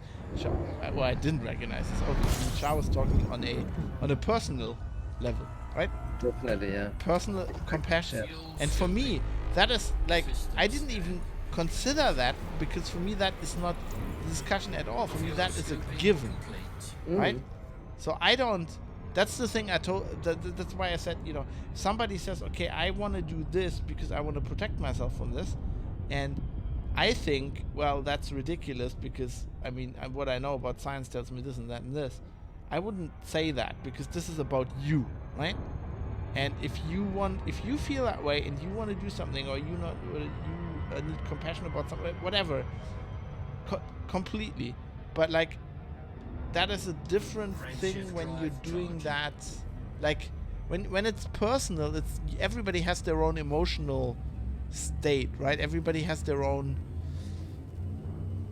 feelings around them, you know, kind of a, like perception of things, right? And that those can be very, very different, and somebody can perceive the situation very differently, and I take that as a given, right? And but that's what I mean, that exactly that thing there, that I realized that here's two people that I care a lot about, because I respect the way you deal with the world, and but clearly you were coming from it from a protect your freedoms point of view, and Char was coming in from protect people point of view. Yeah, but I'm not even like from a but I wasn't even so much coming from a protect your freedoms point of view. I'm also coming from a protect people kind of view, just from a very different angle. I'm just looking very further ahead. So the thing I was saying is basically, yes, you can protect people now, and you can make laws and make recommendations about how people should behave now with the view of protecting people in this situation, right? But that could have repercussions that you're not seeing down the road where it will cause much more harm. Mm. I'm just looking at patterns, and the thing is that what scared me is that so I'm known for bringing up Nazi Germany, but that's just because I've studied this extensively and it's a subject I'm very interested in. I mean, that's where the privacy and that freedom stuff comes from as well, right? That's a very German thing. Oh That's yeah. our reaction to our history, and I think it's important. I think it's also important that we tell other people about this, because we are uniquely positioned in history to have learned what that is, what happened. Yeah. Charging. Very but painfully, yeah. you see, I see these patterns that are just the same patterns. The problem is, so what I was basically trying to say is, you can, as a government, say this is better for the people and we're doing this to protect people. The problem is, as an observer, you can't decide if that's actually the case or if the government's being malicious, because this is exactly what every government in history that was being malicious, from the Nazis to the Soviets, everybody was doing as well. Yeah. They were also always selling this as it's better for the people. And Yeah. when you're in For a your situation, protection. Yeah. yeah, for your protection, and when you're in a situation where as people you can't tell easily, and I mean we're now in a, back then it was like people just didn't have access to the information, right? Today you have access to all the information, but like the information just wasn't there, right? I mean, it's pretty clear that, I mean, I don't think anybody will actually say anything against the fact that these governments even themselves say there were no scientific facts. They weren't putting these restrictions into place because of facts. They were putting these restrictions into place because of, you know, patterns they were seeing and best guess at how to fix it, which is fine. Yeah, but look at Spain, right? They kept their children in specifically. They weren't even allowed outside of their place of living for, what was it, 4 or 5 weeks or something like that, based on the fact that, you know, as you say, previous science seemed to suggest that children would probably be vectors and spread more. But then since then it looks like they're not necessarily any more contagious than the rest of the general population. So there they made a decision to basically, you know, curfew the children for that amount of time, which I'm sure incurred a bit of extra trauma on top of what else was going on. But it wasn't maybe necessary to do, but that was, as you say, the decision. Yeah, and for Probably me it's at this like, point made with what they thought was decent scientific basis, but even Yeah. stuff like that happens, right? and what I was talking about the whole time on Twitter, for example, mostly on Twitter, was basically I wasn't even talking about like that could be the right decision. It could be completely the right decision. That's not the point. The question is not, is the decision right? That my point was, I'm basically analyzing the patterns in the decision making Yeah. that are dangerous. And the problem is you cannot tell beforehand. This is why we have a constitution, right? This is why we have laws that cannot be changed, because hindsight is 2020. Yeah. But you only know afterwards. Like, you know, the laws in Weimar Germany, in our first democratic republic, that the Nazis used to gain power were very valid laws, and the reasoning for them was sound. But there were weak spots in there, and you know they were misused, and the way our laws are structured now are a direct result of that. Yeah. You know, with input basically from you guys, from the UK, and from the Americans. Basically, they try to draft laws where that can't happen, because it really doesn't matter what the cause is. It doesn't matter if your justification is to save lives. That's not the point. There's certain things you can't do, and I always had a problem with this. I had arguments after arguments with people who said, but that doesn't matter, we're saving lives, right? Whatever your argument is doesn't matter, we're saving lives. And that is just the most dangerous argument you could ever have. That's such a slippery slope. Fuel scoping complete. Right? Yeah, and that's exactly that. After having spoken to you a couple of times, I realized that I probably needed to have that counterweight when I thought about stuff, because my first inclination is that if there's anything you can do to Frameshift reduce drive the charging. likelihood of somebody passing away to whatever reason, and obviously I work in health and safety, and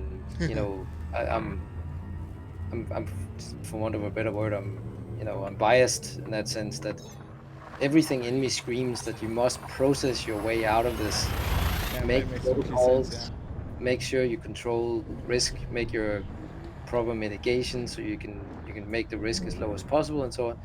That's all the stuff I've been taught for years now in my professional life. So that's just my automatic, that's where I go.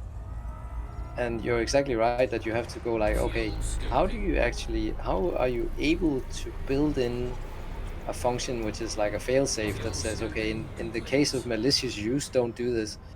It's impossible, right? You How do you do it? Yeah, but it's It- also okay. Like what you're doing is in a company, right? It's Mhm. a very different thing if you do that in a company. If you're like Mm. our guidelines are to keep people safe is the most important thing. That is okay because at the end of the day, the people that the company employs, they're there by choice. I know it doesn't work, Mm. jobs and Oh, it's Sabata is going there. Good to hear from you, Sabata. We'll talk soon again. okay. Yeah, sorry. Yeah, I'm gonna address what Nom de Rigueur said as yeah, well. yeah. There's some good points there as well. Yeah. But I just wanted to finish this point. Thanks, the Butter. Thanks for hanging out. Hope to see you again, and we'll meet someday. Make this happen. Yeah, but in the end, like a company is not a state, right? In a state, Mhm. you have to basically calculate with the fact that these rules you're doing, they apply to everybody, no matter what, always. Fuel scoping. Right, as long as they're citizens, and generally you don't have so much of a choice about that. And you also have like, you're in a company and you're like people are doing a specific job. When you're the state, we're talking about life in general, right? People's Yeah. lives, and at the end of the day, I'm just somebody who's, and this doesn't have anything to do with freedom. I'm just somebody, this is just my personal belief, the way my life works. I just believe if somebody wants to live their life and they want to say, I want to minimize risk to my life as much as I want, that is okay for them to do. But that's a life choice that I think the state shouldn't make for others, right? Because I'm not that person. Like I would not be that way. Like why would you ever sit on a motorbike ever?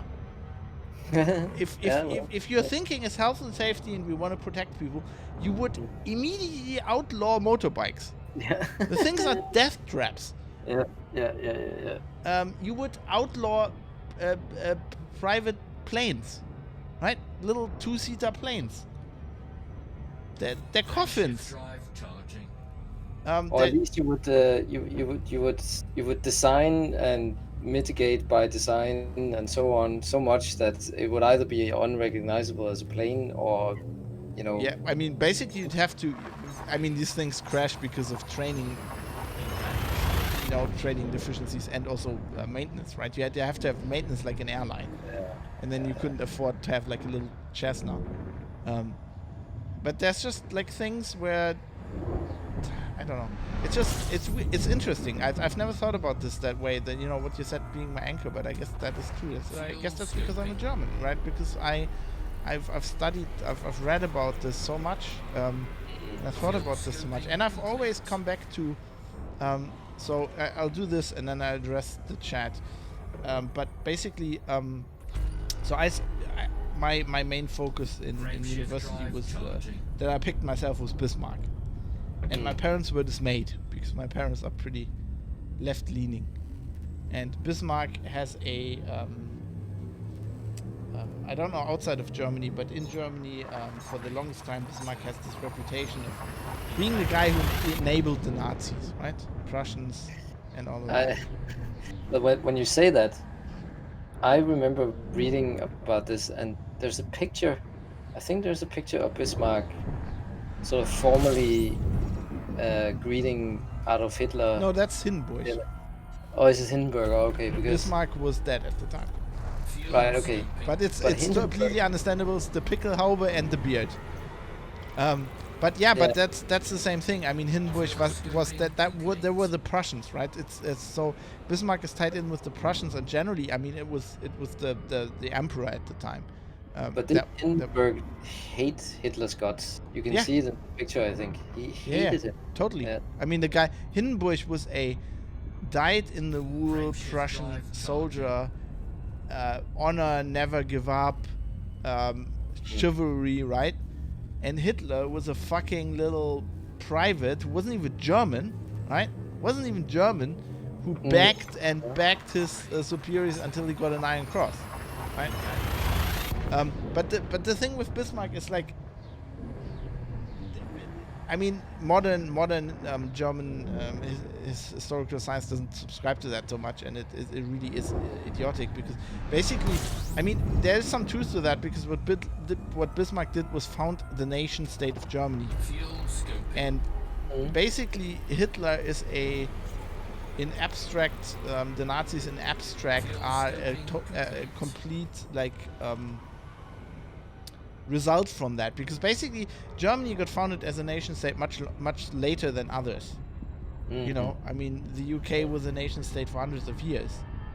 Germany got founded in 1871. Yeah, okay. Yeah, it's a young country if you want to use that. Yeah, term. but also very powerful feeling, and you know, with a lot of drive, and that's what enabled all of this. But so Bismarck has this aura of having enabled Hitler, but and he has this aura of this being this iron statesman, right? He started wars, like with Denmark, to get to the point where you could form Germany as a nation state. But he was also a very, very private man, and there's I'm reading it again at the moment. His private correspondence is amazing. Like he loved his wife, and he writes a lot. He's very candid with his wife in his letters. And there's this one letter, for example, in there where he used to own. He was one of these wealthy farmers, right? These this class of royalty that are own these big farms, and he they had just passed some law about taxes, and he writes to his wife and he says, I know I'm the chancellor, the Reichschancellor, and I know why we have all these laws and why we pass them, but as the farm owner, I fucking hate these fucking laws, and I hate the government telling me what to do. And it's really weird because I'm the government. Yeah. And he said all these smart things about what the government is supposed to do, right? He had all these things where he said the government is not supposed to, when the government tries to better people, that always goes wrong. And he saw that at such an early time. He saw that in 1800, 60s. Do you mean educate or re-school? No, education is okay, but when you pass laws and their intent is to morally improve people. Oh yeah, okay, yeah. That fails. It's like the putting scary pictures on the cigarette packets. Yes, it has effects, but you're not really stopping people from smoking, right? People are not that. That's just not the job of the state. If you go back to ancient Greek philosophers and you think about what they said, what the job of the state. Basically, the job of the state is to enable people to live together in harmony, right? And continuously improve their lot, right? Well, that's improve their standard of life. Well, that goes in the direction, where I'm nah, I don't feel that way. I don't think that's what people do themselves. That's not the state. For me, for me that's more like people and private enterprise and whatever. But if a majority votes in a government who is pro improving people's general standard of life, is that then a wrong government? Oh, I think it like, okay, if you're trying to improve, I don't think improving people's standards life is a problem. That's not a problem. It depends on what group you're improving and under what circumstances, of course. But like, no, I mean more like morally. Like, you know, that it's like when the state says we have this disease and you're not allowed to go out, right? The state says, I know better than you. Right? The state says, okay, you are like a petulant little kid. You know this is dangerous, but you still want to go out. And the state, in effect, says, no, I'm not allowing this. I know better than you. And that should not be that should not be the role of the state. We are grown-up people, and we do crazy things. But now I have to. It says, please do not do this because I don't know if I can ensure that your mother or your relatives have a space in the intensive care unit if we all do this at the same time. Or let's try to make it that if I don't want my citizens to go out, let's try to put them in a position where they don't have to. Right? And let's make it so they don't really need to go out or maybe don't want to go out. But then I won't stop the few who do because they're like fab. You know, they're troublemakers. But let's try to put them in a position where they, you know, that is all good. I don't have anything against that. It's just like the saying, you know, no, you can't. But anyway, sorry, I have to address the chat a bit. Yeah. We should have talked to Zabetta because he said he can be a fake Dave for GNR. So maybe we have. He said he could be a fake Dave. He just said we just need to get a Dave on the show, even a fake Dave, just to revive. No, and then he said I can be a fake Dave. Oh, did he? Okay, cool. So we can put the pressure on Dave. If he doesn't want to, we have a fake Dave. We have another Dave waiting in the wings. In the wings. To be. That's always great. And Nom de Rigueur said about the thing with Char, and what I said. I could see that. I didn't mean to imply you are not compassionate, but I appreciate your candor. I don't think I didn't want to imply that, by the way. For me, I have a hard time with deciding what's the right balance. Personal liberty is hugely important, and erosion is a real danger in what the state is capable of doing. What's tough is for things like viruses where an individual might need to rely on the actions of others for protection. I think in that case, I mean, the state should enable you to protect yourself, right, and enable people. But I think what I just feel is like if you, as the state, try to protect people from each other, it's not going to work, right? It's like that thing we said when you said, I can't really leave the county, but it's not really a law, right? Yeah, so I think if I'm stopped somewhere outside of Dublin County and I don't have a valid reason, I don't think I'll be fined in the first instance, but I will be, you know, I'll be told that this is not what, you know, the spirit of the instructions are at this point in time. But I mean, in Germany, these laws they weren't really laws. They were really weird, like kind of rules. But also, they can't really enforce them because they can't put everybody in jail, right? So the state actually knows. The state knows it has. There are limits to what they can do. Yeah. And Nom de Rigueur goes on, and it's obviously different in Germany. Here in the US, the health system was completely unprepared for the needed testing volume, and you have situations in places like New York where bodies are being stacked in subway tunnels. It's horrific. Actually, the testing I don't think is an issue because we tested a lot less than you did. In Germany, you only got tested when you actually had symptoms and you went to a doctor, so we did way less testing. I don't think the testing is important at all, but that's a whole different discussion. But I agree that, you know, our health system was better prepared. I just think we have a better health system. And I think that the real, that's the thing I'm calling the politicians, by the way, to account for. The real, all the fucking thing, home office, new normal, fuck all of this. The real obvious takeaway from this is we need to prepare our health system for stuff like this. It's not hard. You just need to put more money in it, and you can, like in the US, I mean, just take 10% of the what's that? The F was it not the F-22? What's the new one? The F-36? What's that fucking plane? Just take 10% of that budget and put that in the health system. Sorted. I have to say, I absolutely love your historical perspectives. I think I appreciate your rant so much because I know you're intelligent. I don't know. That people would Generally logical. generally logical, and because of that, I don't care whether we agree or not. I love that, by the way. I haven't kept score, so I didn't know how often we agree, but even when we don't, I appreciate hearing a well-supported argument for the other. By the way, I love that. That's exactly the people I do podcasts for. I love people like that. I think we need that. And that's, you know, that's why on Private Citizen I will say, write in, tell me about your perspective.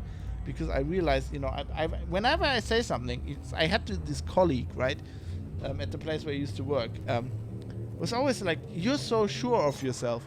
And he always equated that with me thinking I'm always right. But I just come from a point where I think, yes, of course, I have an opinion. I formed that opinion for a reason, right? That's why I'm sure about this opinion, but I'm not sure about being right. Right? I mean, who am I? Like, I don't even have a university degree. I didn't even study history enough that I got a degree at the end. So, you know, if somebody comes along and has a better argument, then yeah, I mean, they might be right. But that doesn't mean I'm like pulling my punches, right? I feel like I'm supporting my argument because, of course, I think it's right. I've thought about this probably for hours at the end when I couldn't sleep.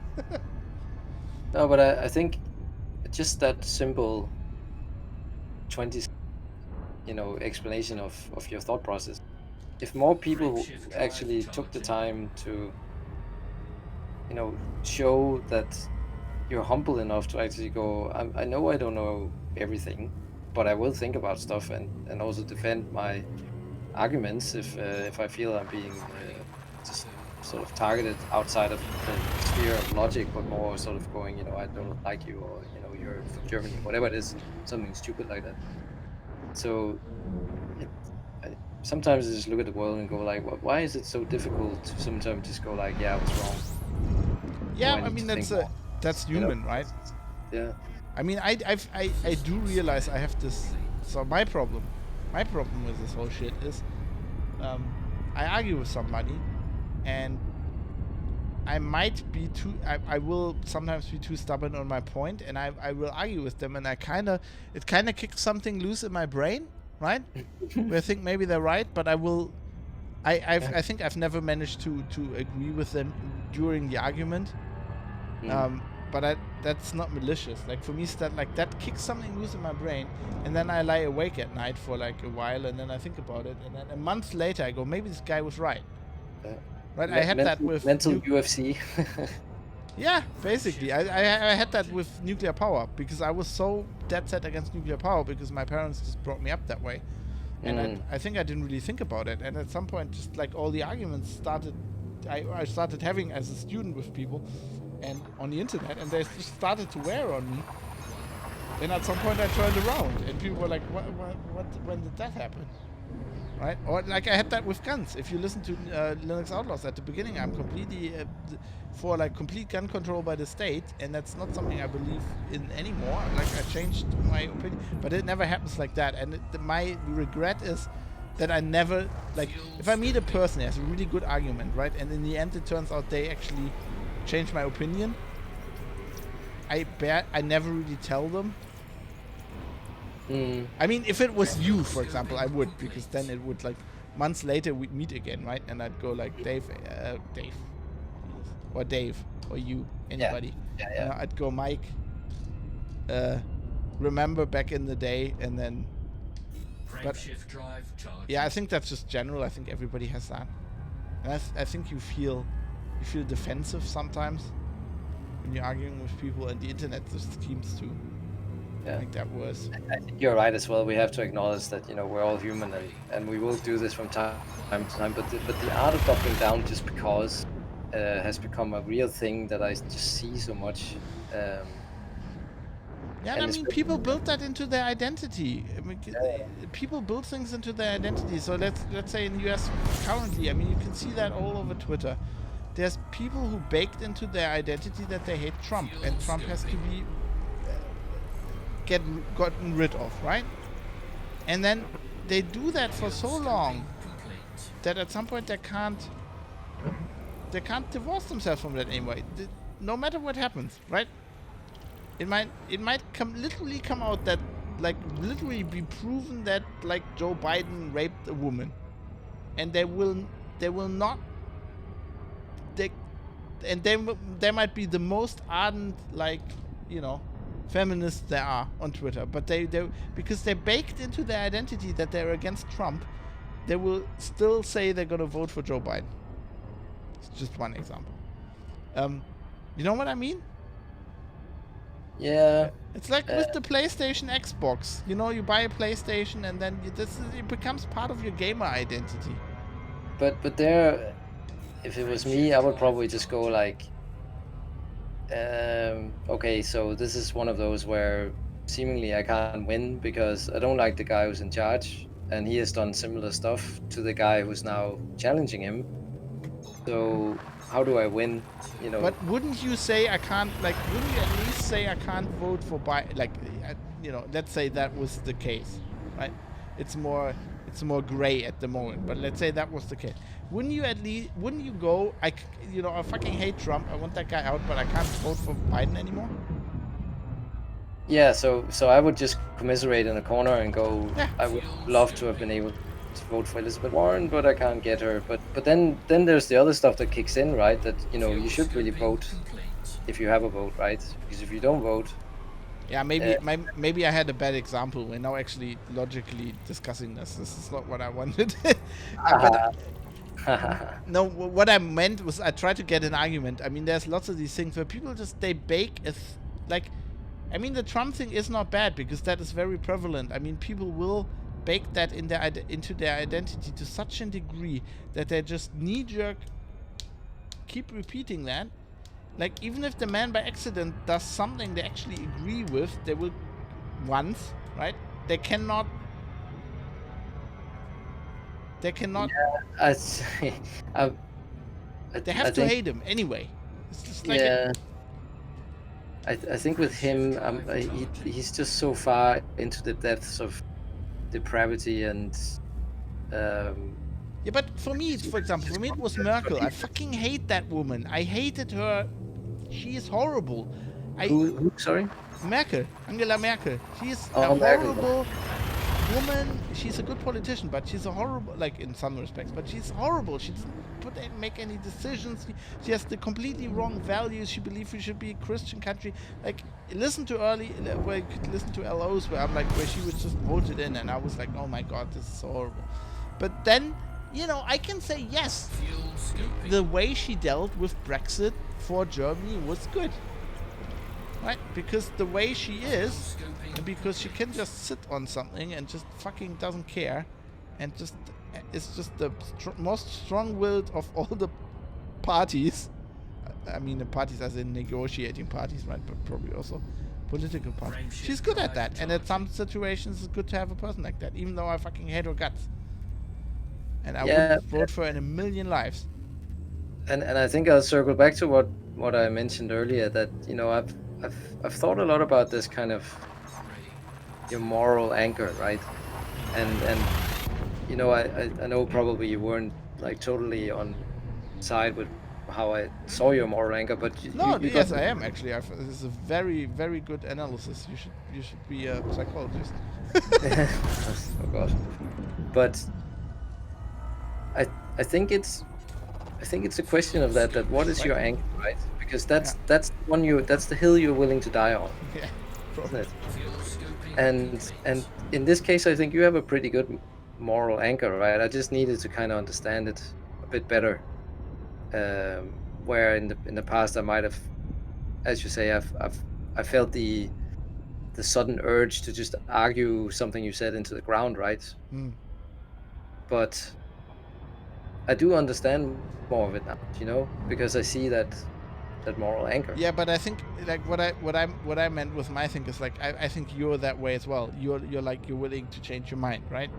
And Nom de Rigueur is the same. Like says I can't be a fake Dave, but if you need someone to rant from the yes, I'm down. Oh, definitely. And also exactly if you want to change my mind, let's argue. And my evidence and reasoning can fight yours. If I'm wrong, I'd be thrilled to concede the point. Well, I'd say I'm not thrilled to concede the point. I'm not that good. Maybe in 20 years, I'll be old and wise enough to actually be that way. But I think, I think you're such a person as well, right? And that's the people I like talking to. But I think we're all in the huge minority. Or maybe people are just not, maybe there are more people like this, but they just are not like that on the internet. I don't know. No, but I'm kind of going like, it would be fascinating to actually have more interview techniques like this, for example, because when you follow different mix of media, I consume lots of different sort of stations and places, and from different regions, and you do see that, for example, if we take the BBC, they're trying their best at living out the sort of being impartial and doing both sides and all that, but I think sometimes they get caught up in that, in the UK, for example, there's a very large professional core of mouthpieces that get wheeled in to just say a specific thing and defend it in sometimes really great argumentative ways and so on. But the problem is it's hard to see past that they're maybe sort of bought to just keep saying something or keep logically defending something because that's what they've been asked to do, not because their moral anchor tells them to do it, right? And that's what worries me, that I don't see that many people, as you say, come in and actually you can recognize that it's in their being that they do it, not because it's a professional thing that they've chosen to do. I feel like I always thought, like, if you would call it moral anchor, like my impetus for doing like this stuff is like, podcast journalism and stuff is so I feel like at the end of the day people should form their own opinion, and I feel like the best way to do that is to hear lots of people, and maybe people who know what they're talking about in the best case, but and I feel like my job in this is to say what I see, and not to pull punches, and to tell people what I think is happening, and then they can make up their own mind. And that's why I also feel do podcasts with people who have another opinion, right? I've never done a podcast with anybody who's like me. That'd be boring, right? You'd have to have somebody that, it's so great about Dave sometimes. Fireworks, yeah, and it's perhaps on a podcast. And of course there's some making fun of though, and I'd always say Dave was like, how old were you when this happened, Dave? But like, at the end of the day, you need to have that's the thing. That's how you do it. And I think if you mentioned it, BBC, I think it's just ritualized. They have like this ritualized, we have to have two opinions. Right? And they have to keep writing these stories. I mean, we talked about this as well. Offline as well. It's like they have these stories where it's like they have one opinion, the other opinion is idiotic. Yeah. I mean, if you're let's talk some sense here. As we say in Germany, Butter bei die Fische. If you butter with the fish. If you write a story about the fact that people are burning down 5G masts, right? And you have the technical and scientific, you have good information in there, what frequencies 5G is and how it is kind of like Wi-Fi and like LTE, and if you mix LTE and Wi-Fi, you basically have 5G. There's some differences and some stuff, and then you explain that, and you don't need the other opinion. You don't need a guy who says, but it causes cancer or COVID. No, that's idiotic. Like, I mean, there's a very, very small chance, a minute chance it does, right? I mean, of course, this is it's not completely impossible, but we have absolutely no indication for that. Yeah. And you don't need that. You don't need that counterpoint. Like, who came up with the journalistic rule that you need the counterpoint in this? That's idiotic. Yeah, here's the scientist discussing the latest breakthrough in quantum mechanics of black holes in the universe, and here's a guy that believes the Earth is flat. You know, Right. it's that kind of stuff sometimes, and you're just like, why? You know, why can't you just But have? even then, like And with the the guy, point with where I the just go, you're an idiot. There's absolutely no basis to have your point of view in here. It's not balanced. That's just idiocy. You know. but with the Earth is flat, it's like that's a meme and that's a thing, right? That's a okay. So if I was a journalist, I was okay. Let's take that guy seriously. Okay, dude. You just need to ask them some questions like, okay, prove to me, right? On this hand, I've got NASA and they have a live feed from their satellite, right? Yeah. And I can see shit. And now, where's your proof that the Earth is flat? Seriously, give me anything. Like, why don't they ask that question? Nobody fucking ever asks that question. Frameshift drive charging. They don't have proof for the fact that the Earth is flat. Sometimes it's just that drives me insane. I mean, journalism is so fucked up in some case. But I mean, it's not only journalism, right? It's like this is the same thing with social media and stuff. But I think, and we've talked about it several times, that you know the day you want to do a special series on journalism and information, what's it Yeah, called? we should. 21st century information. I feel like we should do that at some point on Private Citizen. I feel like the show can do that. Fuel scope. Yeah. Because I don't want to do special. I just don't want to do special podcasts on just like that's so inside baseball. Complete. Problem is Yeah. that show has no audience because you and me we care about this, right? And then the only other people that would care about this are journalists, but the only other journalists don't agree with me on that, and they would never agree with me. They're always like, "No, this is great. This is how it works." Frameshift What do you mean drive it's charging. wrong?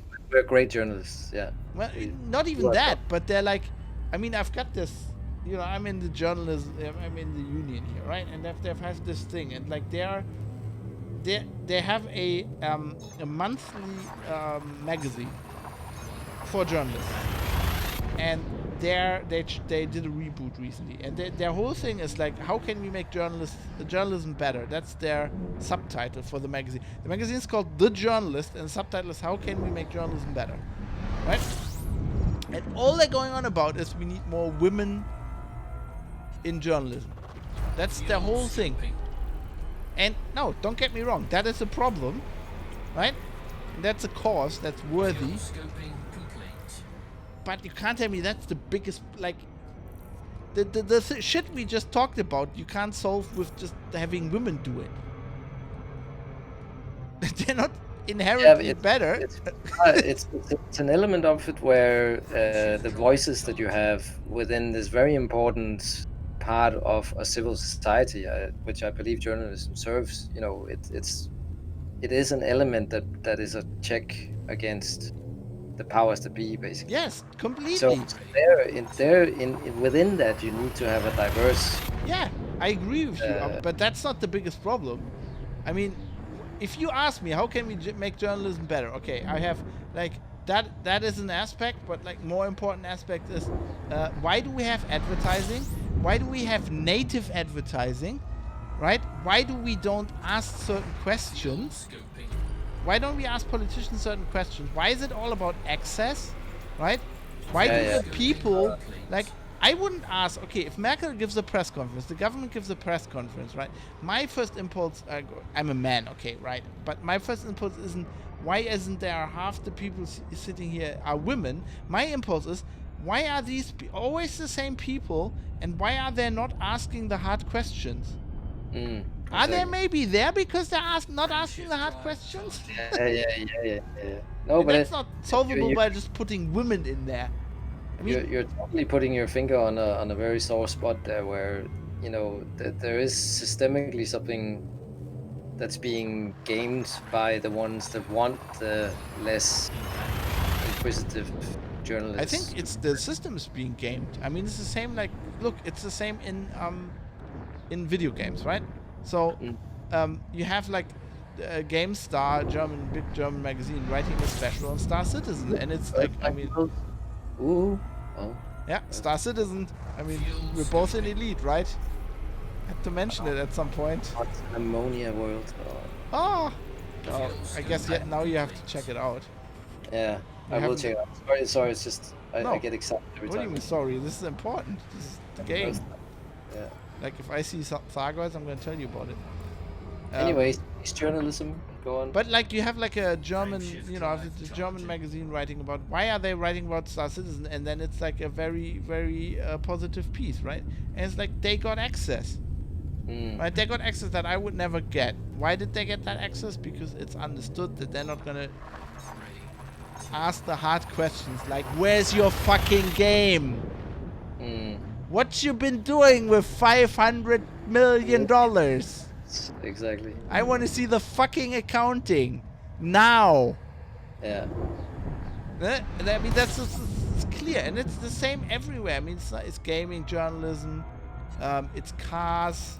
You know, you only get the car if it's kind of understood that if you're kind of taking the new VW, like you're completely ripping them when you're not getting it next time. I mean, Yeah. it's everywhere, but it's like it's especially bad. Metal-rich planet with no atmosphere.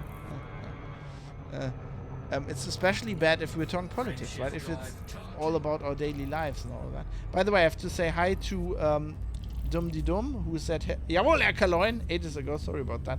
PlayStation, Xbox, PC Master Race. I'm completely with that because we need a HOTAS. HOTAS Master Race. And then Jonathan says hello. Hello, Jonathan. We're discussing politics. Actually, it's my fault. I will go and get something to drink. Because Hey, I'm that's a good idea. I want to get a beer for ages. By the way, it's not your point. I love that we're doing this. This is important. Anyway, I'll put us on. I'll just navigate around the sun, and I'll put us on standby for to get some drinks. We'll be back in a second.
Right, yeah, I'm back.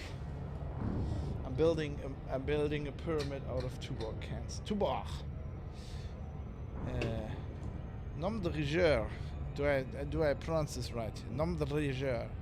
Oh, thanks for reminding me. The company bought me a bottle of Lafroig for saving their collective ass. Cheers, cheers, man. That's my favorite scotch. I love that stuff.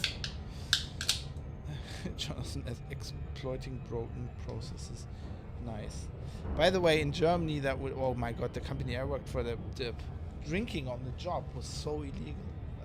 It was so outlawed until at some point they relaxed, like, because the CEO, like the owner of the company was like invited some people for beer, like for a good story or something. Then they started relaxing. I was like, what is this shit? When I got into journalism, I was under the impression that everybody had like a Scotch bottle in their desk.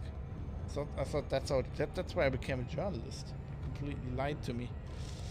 Jonathan, how are things? How is it? How is it going?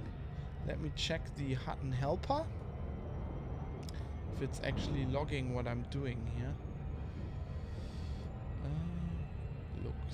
Looks good. Wow, 106 system visited. Yeah, that seems about right. Let me see. Yeah, that looks right. Did about 100 jumps now. Things are good. We did difficult things in MMOPG. PG's fuck reality. Did you? Is this why you couldn't come along? Were you playing like MMOs? I mean, this is kind of an Frameshift MMO. drive People keep charging. saying it's an MMO. I just played in solo mode. So, fuck them. Wowing around. That sounds good. Sounds good. Were you streaming it, or were you just easier to pull a solution out of my ass than convince to fix the problem? That's not the usual. Nice. Oh, you mean the women journalists? Yeah, probably. Actually, the Mike's back. Actually, the current issue of that journalism magazine is even worse. It's like their current approach to like feminism and journalism is they ask two editors of women's magazines who reads women's magazines these days. And I'm like getting from the journalism union, right? I get this crap, and I'm sitting there, right? I mean, we're in the biggest crisis of civil liberties and privacy in the history of the country, and that's your approach? That's the stuff you think journalists should care about? Wow. Jonathan was not streaming it, he was offlining it. That's good. Are you still alive, Mike? Still alive, yeah. Oh, Got that's some good. water. Got more drinks? Yeah, Monday to Friday I'm teetotaling. Monday to Thursday I guess. So Friday, Saturday, and Sunday I drink. But isn't today Monday? Yeah, so I got water. Oh. Yeah. Oh. Oh. Well, okay. Yeah, it's a good idea actually. I should do that as well. Who am I kidding? Hey, Actually, Jonathan, I was gonna. No, it's good. I say I actually need to put the. Now when I'm moving, there's really no excuse to not put a fridge in the man cave. Fuel scooping. Oh yes, you must get that down as an essential. So how are you doing? Jonathan asked how you're doing. Yeah, thanks. Yeah, strange times, but it is for everybody. But yeah, I'm actually been made redundant there from next week onwards. So That is probably gonna be looking at some more domestic life for a while. But also because Ireland is probably one of the slower countries to open up. So we still have kids at home until September. It'd be kind of hard to find a new job right now, right? I think it's probably a good time to wait until they know what they actually want to do with the lockdown easing and how the schools are going to be implemented when they open up again and all that. And then we'll understand how much childcare potentially will be, that kind of stuff. So I gotta say, I say this, but I'm really happy that like Katie and me have like a corona-resistant job. Both of us. Yeah. I guess I do. I don't know. I don't think my general industry is very corona-resistant, but somehow it's still working. I don't know. But you've been quite busy actually, haven't you? In this? Well, I was saying when I started the show. So it's like this reflex, right? When I got, I decide how much I want to work, basically, right? I get a job offer, right, and then I can do it or can't do it. But usually I will decline some of them, right? So that I'm not like working 24/7. but I've been just killing myself and just basically pulling in everything I can, because at the beginning I was like, I'm not gonna sure how long this is gonna last, and then I saw like the advertising revenue decline. I was like, okay, some people are gonna go bankrupt. Yeah. That doesn't seem to have happened, but I'm still. I mean, I'm slowing down a bit now, but I'm still like. I mean, Fuel scoping. what would you do, right? I see people like you, and I have other friends who got made redundant and stuff. And you see that, and you're kind of happy that you have a job, and your reflex is kind of just like to work your ass off. At least that's my reflex. I don't know. Yeah. No, but I mean, you're self-employed as well, so you know, it goes with the territory for you to just dig in, doesn't it? You know, and Apparently. you know, if there's stuff to do, you will maybe okay. You have to. It has to correspond to your skill set and interest and all that. But you know, I can understand that you just you keep going. You know. Yeah, But and the also I thing for said, me is, yeah, go ahead. no, I was gonna say I just love what I do, right? That's the other thing. It's like, I mean, this is like work for me, like writing an article. It's the same level of work. Yeah. It's not really work. But you were saying so. No, but just like I've worked now in the offshore industry for 12 years, pretty much, and that's only gonna go one way in the future anyway. Pandemic or no pandemic, it is gonna shrink into a specialized service delivery, and it is just you know, the effects on the offshore industry, they've been there for a while. It's not just this pandemic, and I'm thinking that this is probably the signal for me to kind of move horizontal into some other industry doing I was similar gonna stuff. I was gonna suggest that, but then I was like, that's what everybody says. But I was like, I mean, we were talking ages ago, and you were kind of like, you know, with all this climate stuff going on, I don't know if I'm, you know, you were kind of, you sounded like you were kind of not feeling it so because, much. I mean, my background is to look at improving processes and systems, and that is within work safety, but also environmental management and sustainability and so on. So, you know, I could probably look to that. There's gonna be jobs in that. Yeah, I would say so. Once this Then there's the corona shit- travel, and you know, it has to kind of fit the bill with also giving the family a little bit more attention, you know, for the years that I still have. That was funny. You say all the things that I was thinking about. You know, I was your talking before, and I was like thinking about you and stuff. And I was like, that's the other thing. I feel like if I was in your position, I would probably try to get something with less travel. And you know, I'm not religious or anything like that, but I do think sometimes the universe kind of nudges you a little bit. Oh, sometimes it's just definitely. I mean, yeah, I have that experience as well. Yeah. Like So- I had that thing with I wanted to stay in the UK, right? And Yeah. my plan was always to become a UK citizen, and then at some point, like every good UK citizen, retire to Australia. Yeah. But kind of like, I was really, really sad when they fired me back in the day, and I had to. I mean, we looked at other stuff, but effectively, like going back to Germany was the best option at that point. And I was really sad, and this was one of the things where Katie said, you know, even though she didn't have a job when we come back, and that was really shitty, but like, she said, look, look, Joe Biden, look, Look, here's the deal. This is just the best option. And Fuel scoping. you know, seeing what happened to the UK over the last 2-3 years, I kind of also felt like maybe the universe nudged me in the right direction there, like for me, you know.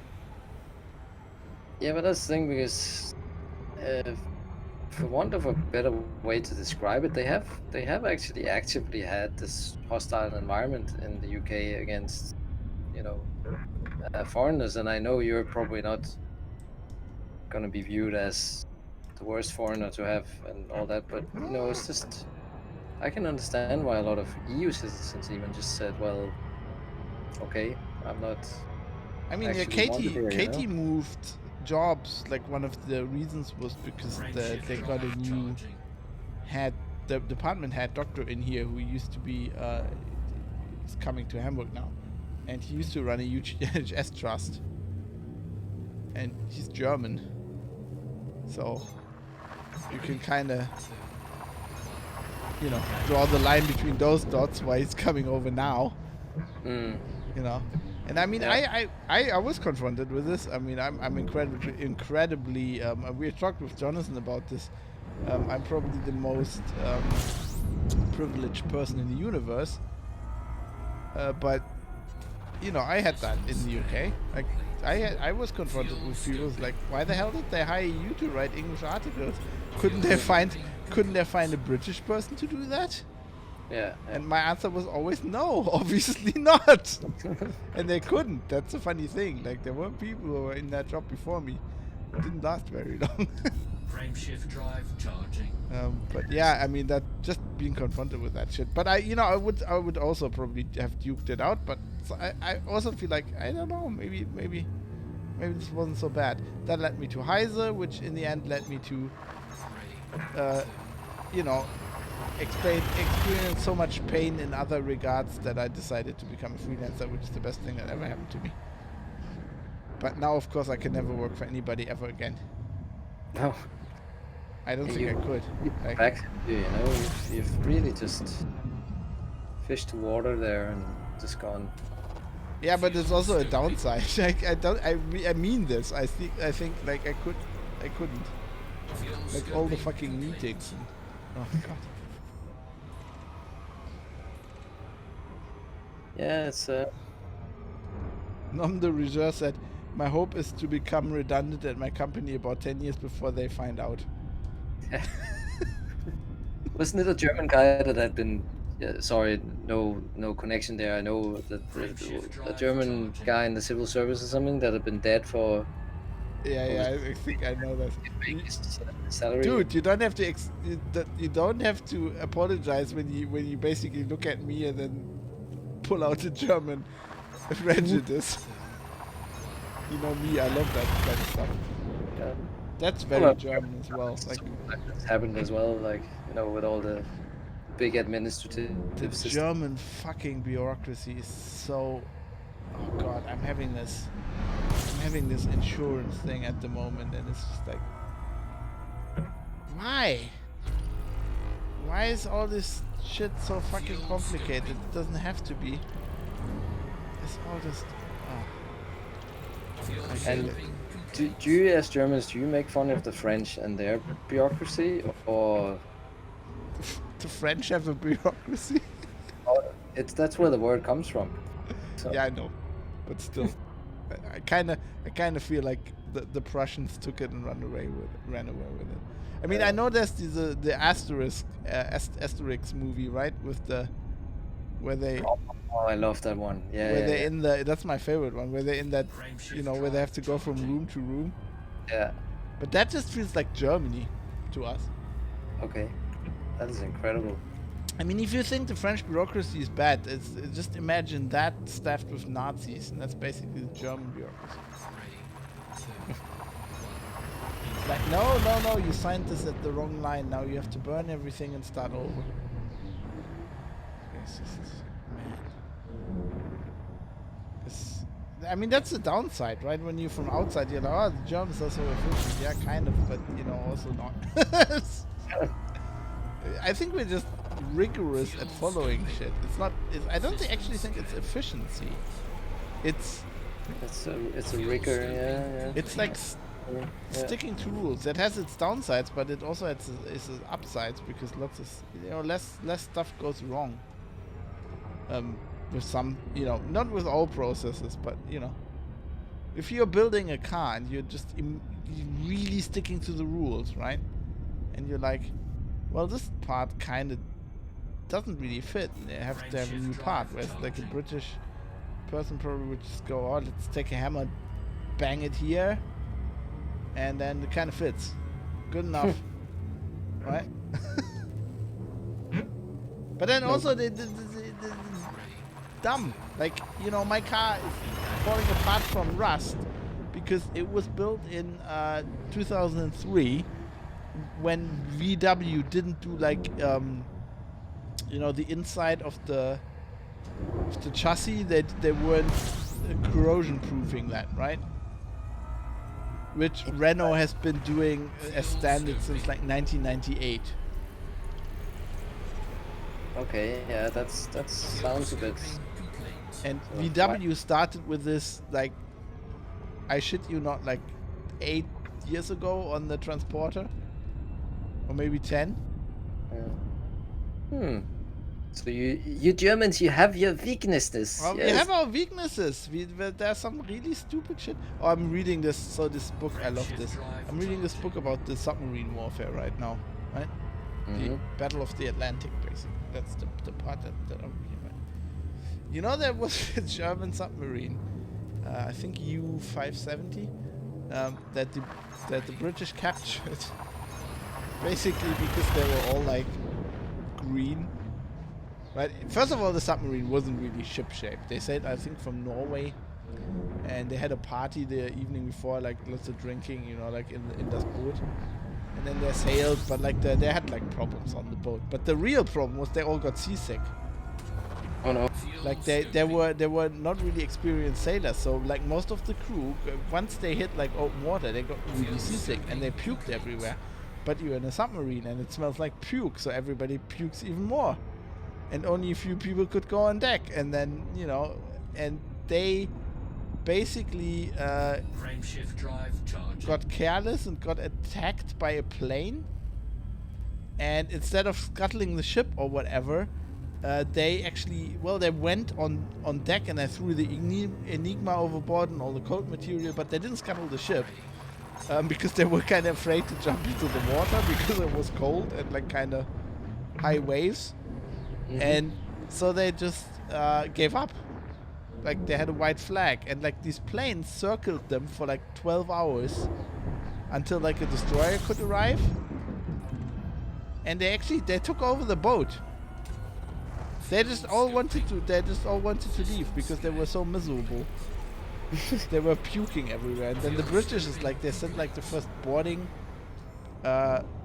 they've sent like the first boarding group over, and they're like, the fucking submarine is like, I think in the book they describe it as a wash in vomit and excrement. Oh and no. Also fruits and flour. It's like, Lovely place in there, yeah. yeah, so much for like the German, like they actually say like the British commander that was like in the airplane was like really taken aback when they just surrendered. Like not even like, usually they'd scuttle the ship, right? They make the ship sink and then jump off the ship, and then generally get rescued, most of them. But so great. I love these stories when Germans are not really Germans. You know, when it's like, that's not how we thought they would behave. You mean just human? You Yeah. know, kinda, yeah. But who has a submarine where like everybody's seasick? Like what the fuck, man? Frameshift drive That I charging. was was like, the crew coordinator for that particular voyage. Should, They had some Q&A problems. yeah, reprimanded. Oh, so good. Yeah, you've been and you played. You've been playing a U-boat. Yeah, I have to play that U-boot game again. I have to get into. Yeah, I love U-boot games. My God. First game I ever played with my dad was Wolfpack. It's like a DOS U-boot Yeah. game. Because I played many years ago. I played one, and it was like in the South Pacific, I think. Fuel scoping. That no, Wolfpack was like classic, like North Atlantic. But it's also very old. Like it Fuel was scoping from complete. beginning of the 90s. Like very, it was like on little, like on the big floppy disks. Not the huge ones, but like the ones that were still floppy. It's that 5.5 inch or Frameshift whatever that drive is, you know? charging. Yeah. At some point we 5 couldn't play it anymore because the discs was wore out. Remember when you had like storage material that at some point, you know, like VHS tapes? and you watch them so often that you get like these stripes. Yeah. Like my version of the original Star Wars, like not the special edition, but the original ones, like they had all like these stripes. And the sound would stop working. Man. Those were the Fuel air quotes scoping. good old days. Actually, we need to get together with Dave Scoping again. complete. We need to, like, maybe we can get him on here, and this will be just like, we won't tell him, but this will be basically Geek News Radio. You know, we'll tell all Yeah. the old listeners. I think you were the one that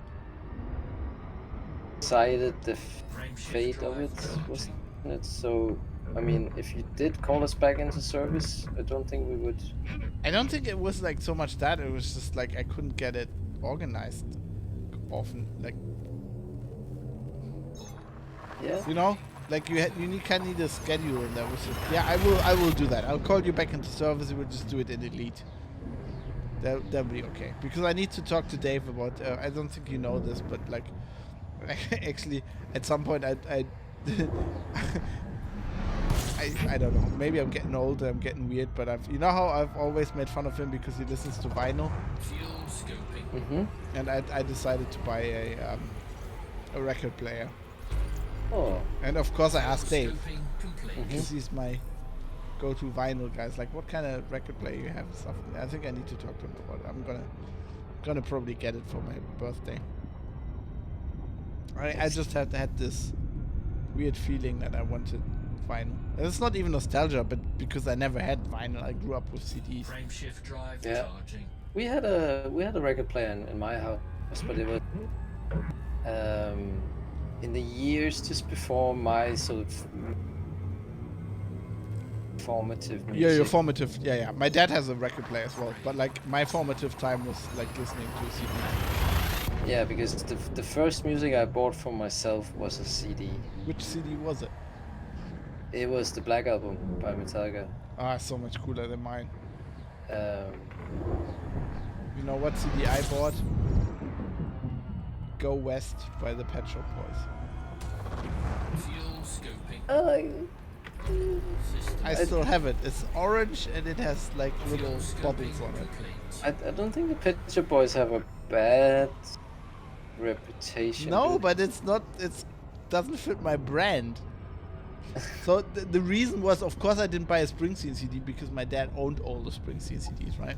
Okay, So yeah. it's really no reason. It was a very long time until I bought my first Springsteen CD. Yeah. Jonathan says schedule. This is all async. It's the internet. Yeah, but this if you do a podcast and you kind of want to, people are like, where's the next Frame episode? shift drive charging. Oh, I'm entering the inner Scutum Centaurus arm. Oh, Isn't that the I- part of the Milky Way where we're in? Aren't we in Scutum Centaurus? well, that's where I'm flying around. I think now. Jonathan so. says boom. Why does he say boom? Because we're doing it? It's not a podcast, we're doing Elite Cast. Yeah, you guys need to help me to get Dave on then. We need to No. lure him in. Ace. You're back. Did he ever play? Yeah, he did play a bit of Elite, didn't he? Yeah, he's got a account. He can't, that's not an excuse. Scoping complete. I missed my efficiency target on the probes for the Oh scan. no. I'm not German. Oh god.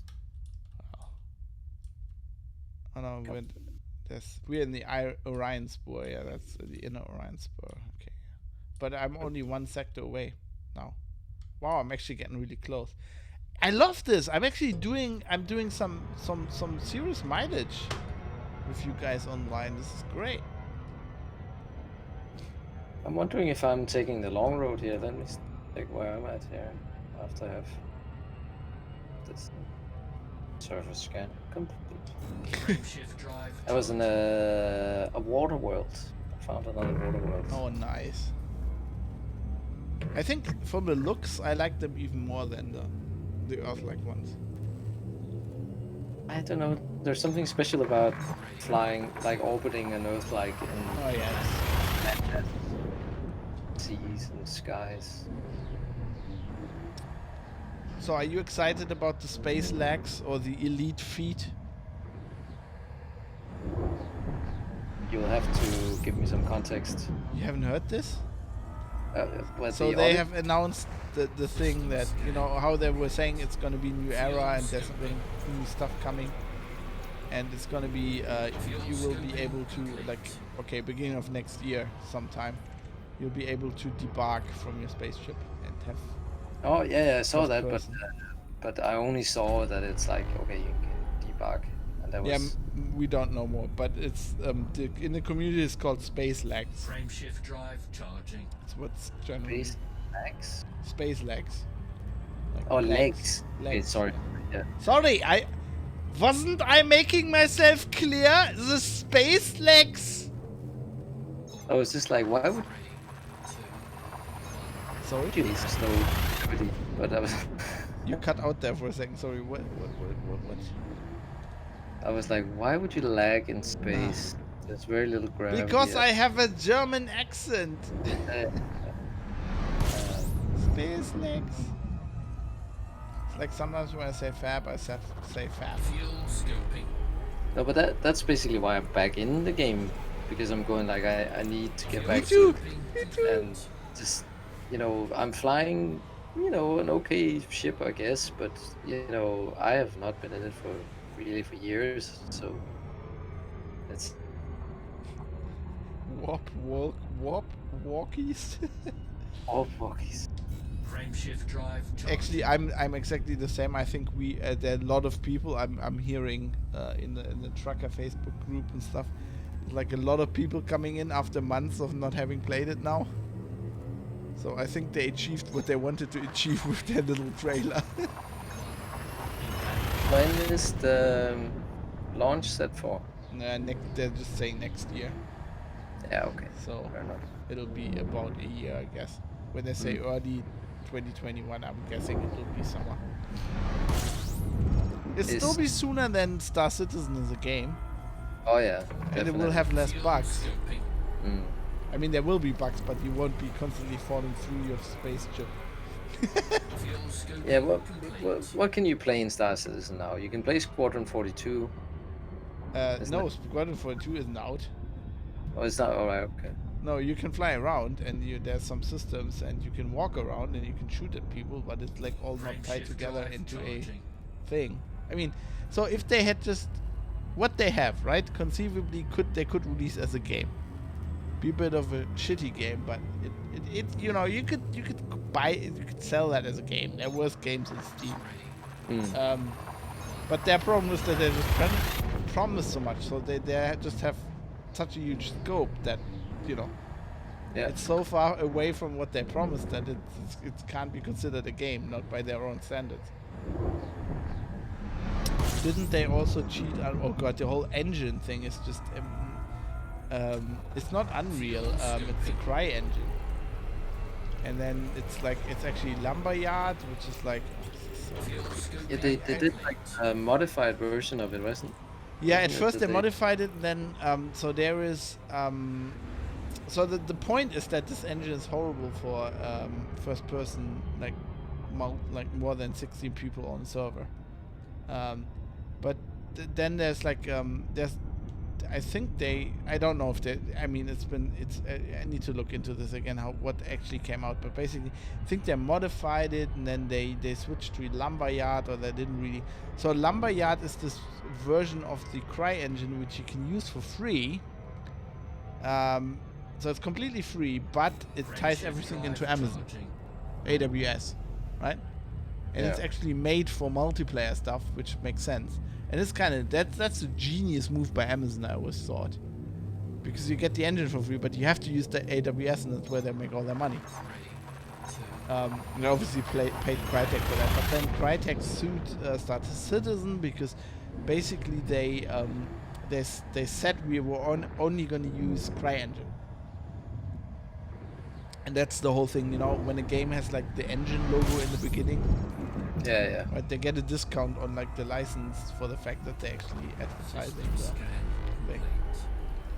And then also apparently before, so they worked. So Star Citizen is older than they originally say, because when the Kickstarter came out, they had worked on this for a year. They had like spec stuff, which is normal with such a Kickstarter project, and they had videos on the Kickstarter launch, right, with like concept video stuff, and apparently Crytek did those videos for them.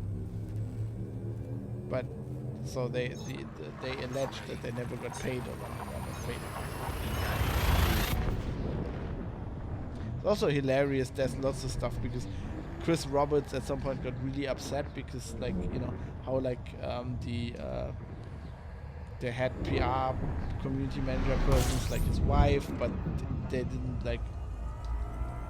It wasn't publicized that she's his wife, and he got really upset that, like, basically Reddit or somebody dug up on the internet, right, that she's his wife. But if you look at the Kickstarter videos, there's actually she and their kids are in the video. Mm-hmm. They're like, he's on the like on a carrier or something. He's like the commander. He's like the uniform on, and they're sitting like in the first row. And there's like a shot where they show them with the kids. You're like, what? So you kind of got upset that they figured out who your family is, but you put them in the fucking launch video for your Kickstarter. That's not great amount of tech work needed there, no. So, okay. And then of course they dug up that she did some like tickling porn at some point. Oh, okay. Well, I hadn't heard that. See, I had to learn I didn't know what tickling porn is. Like tickling erotica or something. Well, it's like softcore porn, right? So you basically it's usually a woman gets tied up and then tickled. And she was like she was an actress, just trying to make ends meet and shit. Doing ads and stuff like that. But I always find it hilarious when people do that, and then they pretend, they try to delete it from the internet and they pretend it never happened. That's just like, Jesus Christ, just own it. I mean, I've done lots of shit in my past that I'm not proud about, but I wouldn't be going like I never did that. Yeah, well, I did tickling porn, so what? Also, when you're hot, it's different when when it's really embarrassing because you're like, I don't know, fat and hairy. But when you're actually hot and look good in the fucking tickling porn, who gives a crap? Yeah, there'll always be somebody who's offended. Yeah, fuck him. I don't discriminate. I just be like, okay. Yeah, I think that's an example of a guy that just lives in his own mental universe. He's clearly not. He's disconnected from. I think that is a very good example of what happens with a company. Like, that's the thing I said. It's in a relationship. It's so good if you have somebody you trust and they trust you, and you trust that they can tell you when you really off base, right? Or like whatever you said there was like, maybe you should say that. Stuff like that. Well, I think you're really wrong on this or something like this. And that's important in a relationship. That's even more important in a fucking company. Right? Even if you're the founder and you're running everything, like, you need somebody there who can basically like keep you grounded. Yeah. And say, man, maybe you went a bit too far on that one. Not sure about this one, Chief. And the thing is, it's sort of a self-propelling thing now, where they just have to keep up appearances, because the moment that it falls, they will be crumble. Have I mentioned Hitler yet? With Star Citizen? Because this is the point where I bring up Hitler. I mean, that was his problem. He always thought he was a great general, right? And he actually had really good generals, and they were like, dude, maybe, so we planned this invasion of the Soviet Union for May, and shit happened, and it's now June. And maybe you shouldn't pull the trigger on this. Just saying, FYI, Yeah. Meanwhile, Jonathan, I mean, regarding the fat and hairy, I think everybody should fucking own it. Well, yeah, that too. You know, don't want to fat shame people. I'm just saying, if I don't find myself, well, but still. I think Johnson's right. You should just own it. Especially today, Jesus Christ. I mean, these days, you know, you just go, yeah, I'm body positive. I did hardcore porn, so, you know, go die in the fire. Why would you be upset because of tickling porn? Yeah. I just got such a crack out of it because I didn't know what tickling porn was, and I researched that. I actually did that on the job. I didn't write a story about it. That was my journalistic integrity. I was like, that's really not something the public needs to know. But it is funny. Found Earth-like? Earth-like? No. It's one of those where it was very close on the spectral filter. When it pixelates in. Yeah, but then it was a rocky ice world. They don't want to go landing on Hoth. It was basically Hoth that I found there. Yeah, that was.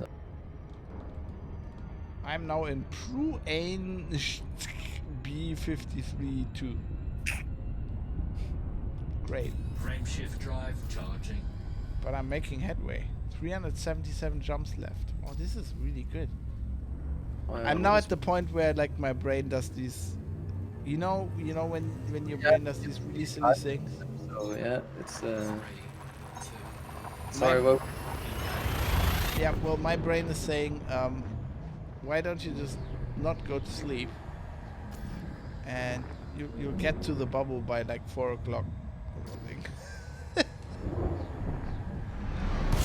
I'm not sure I'm gonna be on for much longer, but that's the fascinating thing with this game is, right, you stay away from it for so long, then the moment you pick it up, and then just the whole the traveling aspect of it, and then for me the exploration where I'm just going like Earth-like, oh,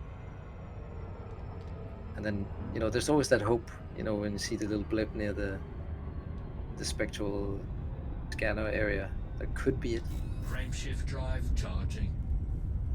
82nd Fabsh all the way. Great Phantom Elite. Yeah, all the way. 82nd all the way. Yeah. Yeah, I mean, I think they just nailed space.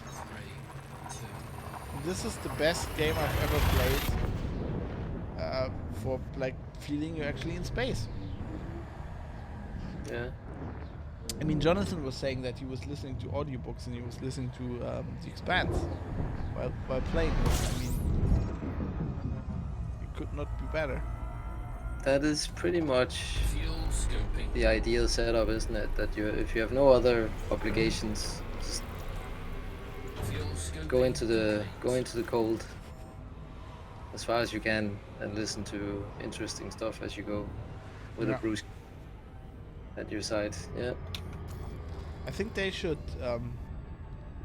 So you know how this has like this audio player, and it's not playing Galnet anymore because Galnet doesn't exist. I mean, how good would it be if you could tie in your own shit? Like either whatever the audiobooks. I don't know. With the Audible. I always ignored that player, so it doesn't work, or. Well, currently, it reads out Galnet, and I love that, but there are no Galnet stories because they killed the story because they're gearing up for the space legs. But how good would it be if that player just played like Spotify or Audible, like audiobooks, or you could just play Sabaton? It'd be great. It would be the Sabaton space tribute band, Spaceaton. Yeah, but if it could just tie in with your Spotify, that would be amazing. Why don't they do that? Come on, Frontier just gave you a great idea. It can't be that hard to implement. I bet Dave could do it. I bet it's just a little bit of lure. probably all bluer. Fuel scoping. Nailed space because it sucks. Fucking vacuum. Complete. What? Spaceogen related. There's a parody metal band that has submarines in space music video. Oh, I like it. We're getting close. Yeah. Yeah. Submarines in space would also work, right? I mean, Frameshift drive. the charging. spaceship, like building a submarine is harder than building a spaceship. I mean, Warhammer 40k, they have torpedo. Like, Yeah. yeah. And also spaceships that kind of look like, yeah. I mean, cathedrals crossed with weird. Weren't we talking on, like, I was talking with Dave on Geek News Radio at some point about this, like, there's like the space battleship Yamato anime, where it's like basically the battleship Yamato, except it's like in space. In Japanese, 40. of course. Fuel scoping. System scan complete. Glory Hammer hoots. Fuel Of course. scoping complete. Very weird, but very catchy. Johnson's been listening to weird music again. Riding his longboard to work, I feel. Frameshift drive charging.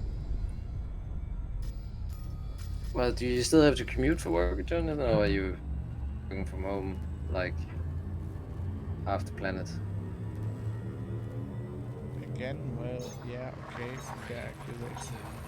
Right, yeah, are you commuting? What's going on? I mean, commuting's like I'm mostly working from home, slowly returning to the office here in Copenhagen. So how fast the commute? Is that like just like from one part of Copenhagen to another? What was that suburb again we were in Copenhagen? That was Hvidovre. Yeah, that thing where it has like lots of Scoping complete. it has lots of letters, but they're not pronounced. That are not pronounced exactly. Hvidovre. Oh god, Danish is so. We're special. We really are. Yeah, that's exactly Hvidovre. I mean, huh. Yeah. He even knew what that was. Like, wow. Hvidovre is, you know, Frameshift drive it's a known place, and if you live in Copenhagen, you hear about it. Yeah. Yeah. Yes. Look, the country's just a village. Yeah, True. I agree, Jonathan. It was kind of nice day. Yeah, it was. Jonathan, speaking of, like, we were earlier talking about meeting people, I need to, as long as I'm still in Hamburg, we need to do that. I need to come visit you guys. I mean, I think I could just do it even now. I mean, I'll just do it. I'm Do a work trip, right? Press. Oh, still thinking of February where I had to go on my work trip instead of going to Fuel Sabaton. scoping. Ah, fuck Gdansk. And that was my last work trip before the pandemic. You know, after that I was grounded. Yeah, I mean, it was amazing because, you know, the guys came over, and pretty much after that, everything kicked loose. Yeah. It was so weird.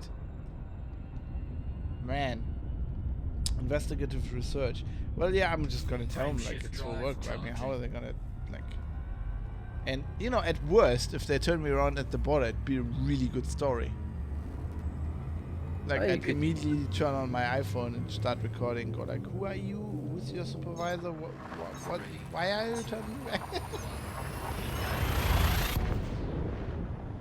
That's actually one of the things I actually love about being a it's so good. Somebody told me this once, actually not with like an iPhone, but he said, do you know that Terry Pratchett book, The Truth About Journalism? And there's like this thing in there where he keeps pulling out, like he says the best weapon is like a notebook and a pen. Scoping. System scan.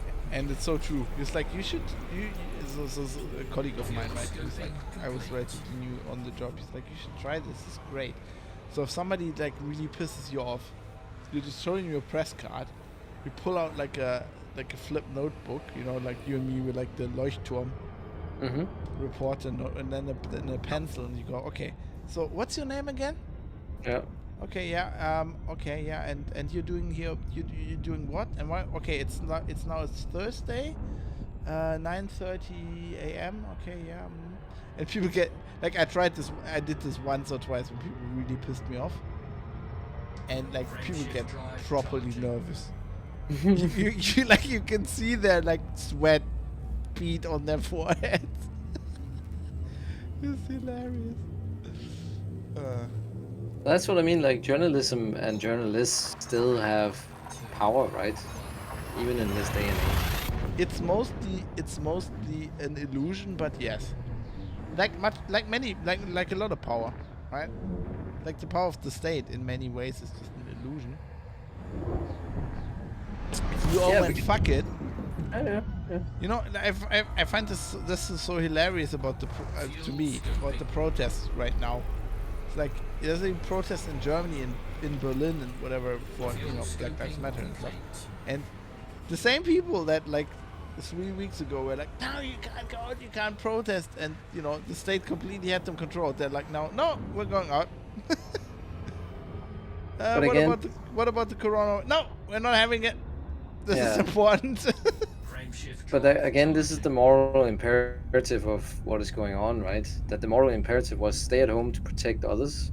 Yeah. Now, don't stay at home to protect a minority, right? It is weird to me though. Like I get it in the US.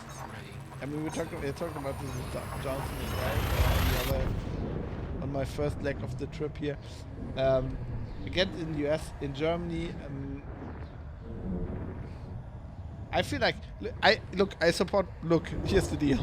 I really support what they're doing because I think it's a great. I mean, if I don't like, not even speaking about if I agree or whatever, it's just like. I think it's great that people are now exercising that thing again, right? That for me is enough. But also on the other hand, I find it weird that in Germany, where I don't perceive that as being like, okay, this I perceive. I mean, racism is everywhere. We have racism in Germany. We have racist police. But the specific problem right now is a very US problem, and I find it hilarious that everybody's down with demonstrating for that. But if you're trying to demonstrate for your actual rights being impinged, that was seen as, I mean, that was like vilified by the press, right? If I was gonna, like 2 weeks ago, I was gonna say I'm gonna have a demonstration about my civil rights, I would have been put in like the Nazi corner, like literally, the AfD and the crazies and the 5G conspiracies and the flat earthers. Yeah, so society is funny. Yeah, it's. I mean, the thing is, you have to kind of choose your moments in life with everything, isn't it? And I mean, double standards, hypocrisy. Yeah. Hypocrisy. It kind of is, but it's also like politics, right? That is like, whatever is important to most people in society is important to the society. So that's my other brain, right? Where I go like, okay, having studied politics a bit and history is like I can see the patterns. I know that this is how it works. But I'm like, at the same time, I feel like so. I always thought I was never good at thinking outside the box, and then there was this thing. It's like the other day, where like I was talking to some people and they needed to try to come up with something, basically something outside of the box. And I was like, well, we could do this and we could do that and we could do this. And they're like, you're really good at this, and I'm like, am I? And then I started thinking about it, and sometimes I feel like. I mean, society-wise, I feel like sometimes I'm a bit outside the box. Right? I think about other things than other people. Sometimes better, sometimes not. But it makes you. The downside is it makes you feel not at home. Yeah. Because I feel like. I don't think you necessarily ascribe a lot of value to momentum, right? Yeah. Yeah. That might be a problem. Behind this, and it's just systemic oppression in certain countries that has been going on for years that now finally is boiling over, also because they have a president who does not give one Oh, Fuel cut scoping. of his black soul to help these people. no, in you any can't way. say black soul. That's just the wrong. Fuel scoping complete. No, he does have a black soul. His white soul, you mean? It's dark and twisted inside. Evil soul. Um, Chaos. yeah.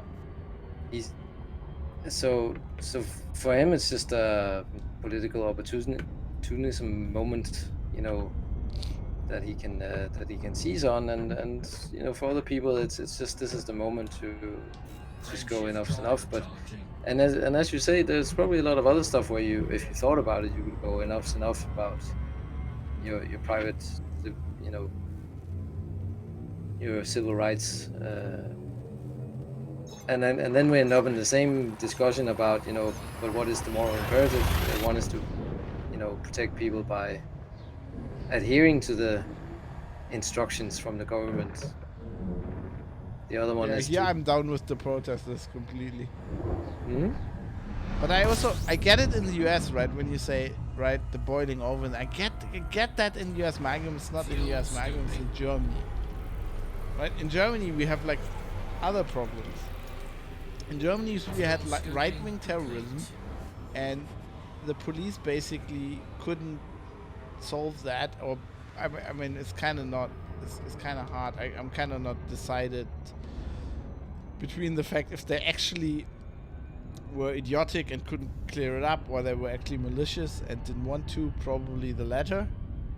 But it's also not that clear. But like that was like a few years ago, and you're like, what? You're not outraged there, but you're outraged about what Donald Trump does. Like, who? Like, if you're in Germany, who gives a fuck? Why? Why do you care? We have our own problems. We have enough problems. Why do we care about Donald fucking Trump? Mm. And their police force being idiotic and dumb, and I mean, I get it. I get it as a global kind of view, but like, that's not why you go demonstrating in the middle of Berlin. How about you do that when we have shit going on here? Frameshift drive charging. But you're right. That's momentum. That's not how. I mean, when you say that, I'm like, yeah, he's right. That's how humanity works. Well, it's Sometimes just, you not know, logical. like, you know, the French Revolution at the time was a pretty horrific thing if you were part of a certain upper nobility class that had obviously profited quite a bit from the people who are now wanting to chop your head off, right? And yeah, you wouldn't really want stuff to happen to anybody. Fuel scoping. But that was again like a reaction Scoping complete. which came from the fringes, but because that society became so sick in the sense that they couldn't care for its citizens. There was no moral imperative to even try for the rulers, and you know, it's a different world and a different time, but you know, we're not a million miles away from that situation where, you know, that led to the French Republic and a completely different style of living and governing and so on. True. Yeah, but like, it's in hindsight, yes, but it also led to a lot of wars Oh yeah. and reaction.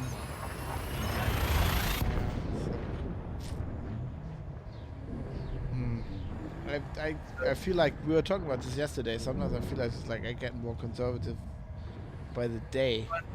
I know you've said it a few times, and I think that's, you know,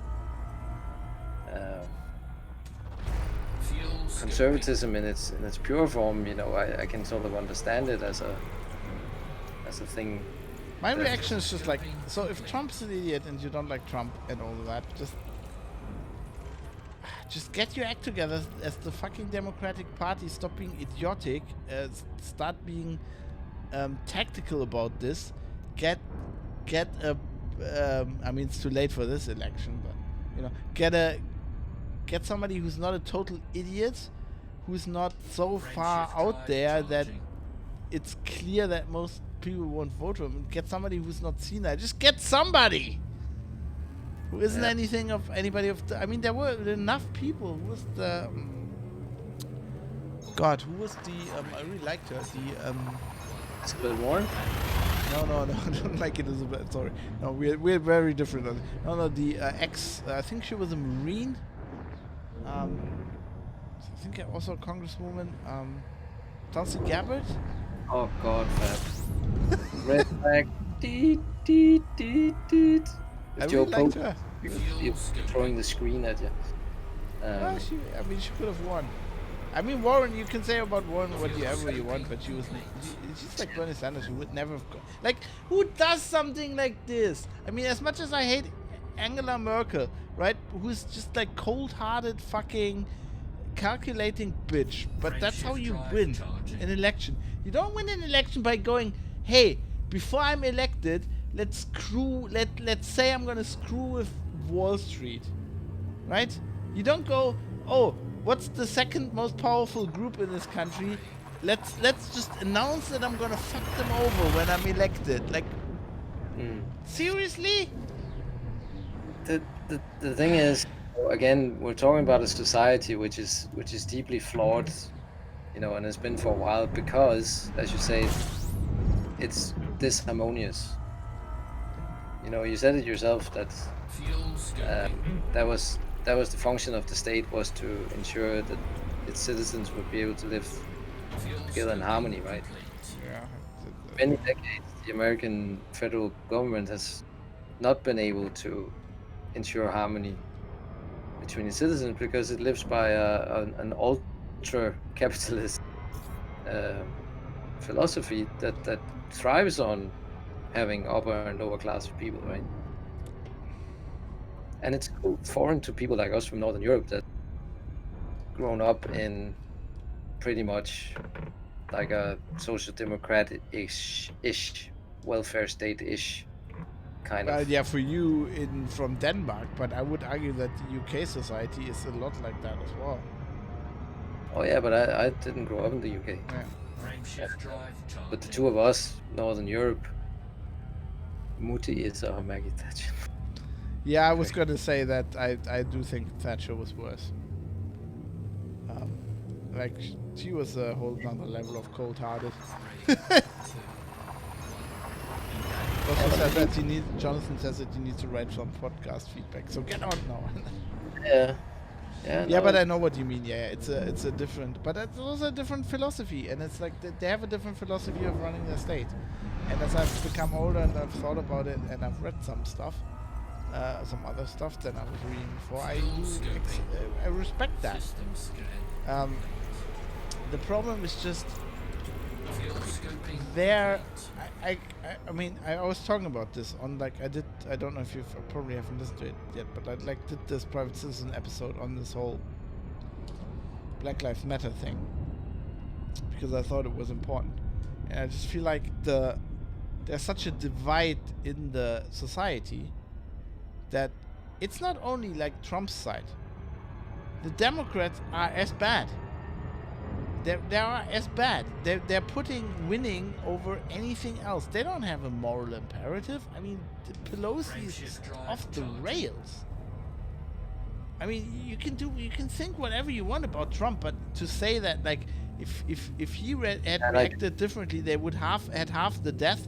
That's just like. Oh no, well, with the virus response, They have so many deaths because their fucking the healthcare system is shit. and I mean, I think some things that he has had his hand on has made it worse, but Yeah, but you to know, be honest, he the doesn't. thing is, Yeah, sorry. no, I think the main thing is about when do you make decisions with regards to this virus, because you can see now plain and clearly that the countries that Disengaged. did not go for a hard lockdown in the early stages of it, it will grow through the population. And if you also on top of that having your protocols in place with PPE, safety standards and hygiene standards, whatever, for even not just hospitals but anything related to the care and so on, it will just create additional deaths. It's it is proven in the numbers that you But get I mean, excess like death. everything, right? I Mm. mean, I learned So- in the case of this that German hospitals do this for the flu, like not in the same thing, but they have special wards for the flu. They've had that for decades or years. Yeah. But the thing was, like, in the UK, for example, there was 10 years ago, I think, a study made saying this is what we need to do for the next pandemic because it will happen at some Yeah. point. And then large parts of that report were not implemented. And then if they had been, they would have had a significant drop in their excess death. Same But in also Germany, with- by the way, right? Yeah. Our health minister in February wanted to close hospitals. In the middle of February, he was on the record on TV saying we need to be more courageous in closing hospitals because we're wasting money. And that was before pandemic times came Well, that about. before they understood what was going on, but still, I mean, Scoping. I think we were just like our base. I mean, we're trashing our healthcare system. I'm not saying we're perfect. I'm just saying I think our baseline was better. Right, we were still at a relatively high level because we have a, as you were Yeah. talking, the social welfare state and stuff. We were thrashing it, but like we started at a very high level, so it's still very. But like in the US, look, here's the deal. Frame shift drive. it's just- charging. Trump, it doesn't matter. Like the president doesn't have. The way their system is organized is he just doesn't even have that many levers because the president, the federal government, is not supposed to set this policy. And it's pretty much the same as in Germany, by the way. They set a lot of policy that I think constitutionally it's very questionable, but still, it's just dumb to blame him for. I mean, you can certainly blame him on some things, but the fact that like in New York City, hospitals are overflowing and the people are dying, and in upstate New York, the fucking they have to furlough nurses because all the hospitals are empty. You're like, as a German, you're like, I mean, if the people were dying in Hamburg and in fucking Flensburg the hospital was empty, we'd just put them in ambulances and drive them up there, right? No, but it's just all the inefficiencies and Shift drive. problems charging. in, Yeah, and also in the mismanagement, society but- laid bare, isn't it? Yeah, but it's like, if you're Pelosi, you're going, this is Trump's fault. No, it's not. It's fucking New York state government's fault. That's what it is. But it's like, they're so blind by that they are doing idiotic things as well. And that's the No, problem. yeah. There's such a divide in the country that nobody is thinking clearly anymore, and it's just teams. It's just team A against team B, and it's just getting worse and worse, and it's horrible. Yeah. I mean, I think we're still pretty lucky in Europe. I mean, it's certainly not that bad in Germany. In the UK, it just seems to be everybody gets Boris right now. Oh, but look, he's Except just the a mini elites. Trump in the sense that he's playing the same cards to appeal to a certain part of the electorate and sort of wield power through that. And I mean, you must, Fab, one day please do a study of British media, like, and especially Yeah, we should do that tabloid versions. together. I think you need to Yeah, help because me like it is incredible the partisan news cycle over there. It is actually incredible when you look at it and the power that they wield. And it is like newspeak sometimes in Orwell. I mean, stuff gets presented completely differently to each other. Like, and that's where logic just flies out the window sometimes. Where Scoping. that I've said it many times, that you just get so tired that something will be presented in completely two different aspects that, like, you can imagine why people sometimes also just give up, because Yeah, I completely when understand. when there's not strong oversight on the factuality of what is being presented in your mass media in a country, then there is a bit of fatigue, I think, with people. Yeah, but like don't know. I really want to analyze that because I need your help for that because I need to figure out what like the differences to Germany because I see the same effects. and we have oversight, but the oversight is kind of journalism looking at other journalists, and they're just don't catching things because I mean I could. Fuel scoping. I mean, it was like it's. I mean, I could with IT security, right? I could go all day about like what they just completely don't understand. Like, I mean, I keep bringing this up, but like I was writing about when they hacked the Bundestag. On the next day, somebody started the DPA, German press agency started it, as far as I can tell. Or like 2 days later, they said. That some source in the government has clear indications that Putin ordered the attack. Putin. They weren't even saying the Russians. Yeah. And if you know anything about attribution, at that point they could have not known it was the Russians. I mean, there's one reason they could have known, not from like IT thing, right? They could have known from intelligence sources, right? But then, as a journalist, you need to know that. You need to say, well, don't need to know what intelligence source, but you need the government to say it was an intelligence source, and then you can say an intelligence source. And then it kind of makes sense to say it was Putin, because if you have a spy in his office or whatever, right, you can get that information. But they were making out that it was from a technical side. How the fuck would you know that? If you know anything about anything, about how IP packet, we know anything about technology. Anybody of us who's watching this stream knows more about these fucking idiots who are writing about that. Then the coronavirus came out, and it's like they're writing about it, and they're confusing. I always bring this up, and people's like nitpicking, but they're confusing DNA and RNA. That tells me they have no idea what they're writing about. That, like. How would you, like, even if you just looked on Wikipedia, you would get it right. How do you, well, then there's no, I mean, there's theoretical oversight, but everybody's fucking writing it. Everybody's doing it. All the newspapers, they're all writing, you know, copying what each other says, and they're all nodding, and they're all, yeah, we're doing the right thing. Like, it's just so... Yeah, that part is infuriating, just... Yeah, you can hear it, you can see. Yeah, the same story, just... And in Germany, we have. I don't think you have that in the UK. I think the UK has very different problems, especially like with the. I mean, even historically, right, with the small number of newspapers, and then just, I mean, the Daily Mail and whatever. Of course.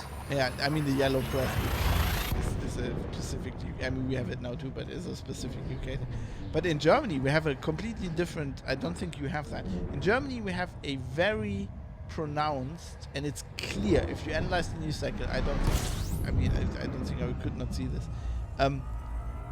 You have journalists just copying what the American press says, and these days it's very much the New York Times. You have the what you call light media, so the big, you know, Der Spiegel, Die Zeit.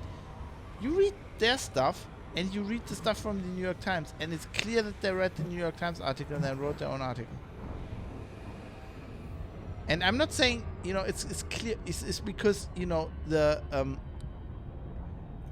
something happens overnight in the US. It's in the papers in the morning. As a journalist, you need the papers. That is okay. I mean, I do that a lot. A big part of my job is looking at US sources or UK sources, because, you know, there's, you know, a lot of the stuff I do is just like, you know, looking at, I see a register story, and then I write that story for a German publication. Right? But of course I will read the register story, but what I then do is I go to the primary sources, I read that, and I write my own story with my own brain, right? Yeah. I think about it. But these guys, they don't think about it. There's just like, okay, the New York Times thinks this about Trump, we're just gonna copy that.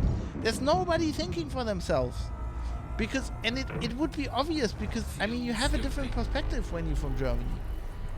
I'm not saying you have to say Trump is great when the New York Times says that, you know, he's horrible. That's not what I'm saying. I'm saying you're coming from Germany, and if I read a German news article on the US politics, which is something, you know, I don't understand why they're writing about that much, because, to be honest, it doesn't affect us at all, most of it, you know. But if you write about that, you need your own fucking perspective. Why would I read it? Like, okay, yeah, because I can't speak English, right? But I mean, how big is that audience now? right? I mean, Well, I mean, I think American politics are interesting from some sides, and you know, I've spoken about that before. You know, you do have to watch how effectively they seem to have a president that is putting American foreign policy up for sale. You know, and it basically yeah, I mean, just yeah, sure. using it as a commodity. But rather- before coronavirus, it was 50% of our news cycle. Fuel scoping. Yeah, and mean- that is overdoing it. Yeah, And it's different in the UK because in the UK is you have a closer relationship with the US, right? There's always yeah, but it was also a special relationship, and I'm not saying don't report on it, but it's like right. So what I object to is I can read out of the German pieces, I can read the partisan slant that the US media puts on it, right? And that's just something that's just not completely not like yes, you need to know what's happening, and you need to know what the foreign policy is, and all of that, especially, yes. But like, I don't need the partisan. Like, why would I need a Democrat or you know, if it's from another source, it's generally Democrat. Why would I need that slant as a German reader? I'm not voting, right? Fuel scoping. yeah. Like they would actually when the election was going on, they were reporting about the US election with kind of like a slant that kind of told you vote Democrat, basically. You're like, I mean, yeah, if that's your opinion, okay, of course you lean Democrat when you're from Europe. I mean, come on. But like, you don't need that, like, why would you even have that? You don't even have that because you read the New York Times and you kind of paraphrase what they're saying. I mean, But it makes that's the sense thing, in the you- US that you read a paper. As a US reader, your question to the paper is, when you read a story, should I vote for? In Germany, or in the UK, that's completely irrelevant. Because you're not voting. Fuel scoping. Yeah, so you would want somebody to sort of, as you say, exercise their brain a bit and take Scoping complete. several angles into account, like historically and politically, with the sides involved and so on, and what it means for Germany, Yeah. rather than just taking the, as you say, the American domestic politics angle. So which- before the which- last election, the German press wrote the same thing. Then, like a few days before the election, wrote the same thing in the US press. They were basically telling us Hillary had won. Now, aside from that being wrong, if I write that, like, okay, if I sit there before the election, I want to tell the German reader what is important for you as the outcome of this election. I don't know. I would have written about Trump, because if Hillary got elected, it would have been more or less a continuation of the current foreign policy, and that's like one sentence, right? Yeah. But I would have been interested in what happens to US-German relations if this weird guy with the weird hair wins. Nobody was writing about that because they were all convinced that Hillary was gonna win. And it's sometimes it's so. Oh my god! And the thing is, I don't begrudge the journalist whose opinion that is to write that, but you need another. Like, this is a case where you need the other opinion, right? It's not like with the flat earther. This is a case where it's politics, and it's basically 50-50 in the country that you're talking about. So you need the other viewpoint. Yeah. And there they don't have the other viewpoint at all. Sorry, I'm just getting. At least I don't remember how much dumps I've done. No. No, and I know you like pulling out the example of Trump and hypocrisy, which to a certain extent I can see. I just in a way, like, It you know, raises how- your hairs on the back no, of your but neck. right? how do you deal with something where you find this man so abhorrent? See, in- I don't find him so abhorrent because I know you don't, but and yes, then they can choose another slightly less abhorrent Yeah. Shift drive person, charging. and it's just like, what do you do then? You know, because you go like, yeah, they're basically sort of going for what looks like a ventriloquist dummy walking out of a rage shift mor- drive engaged. John is saying sorry, but yeah, Yeah. yeah. I think No, I know where Jonathan is placed on in this discussion. I don't think, yeah. Maybe not. I think he'd be much more on your side. Oh, that's what I mean. Oh, yeah. I think I have an ally, Scoping.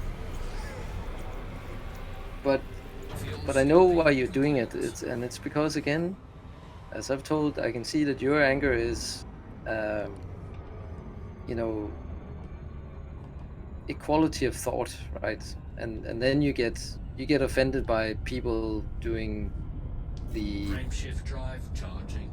sort of whataboutery or something, in the way where, you know, they focus on this and they paint a target on this man because it's like a red flag. You know, they're the bull, and he's just the red flag all the time, and they keep going at it, right? And there is something in that. You know, it is a point.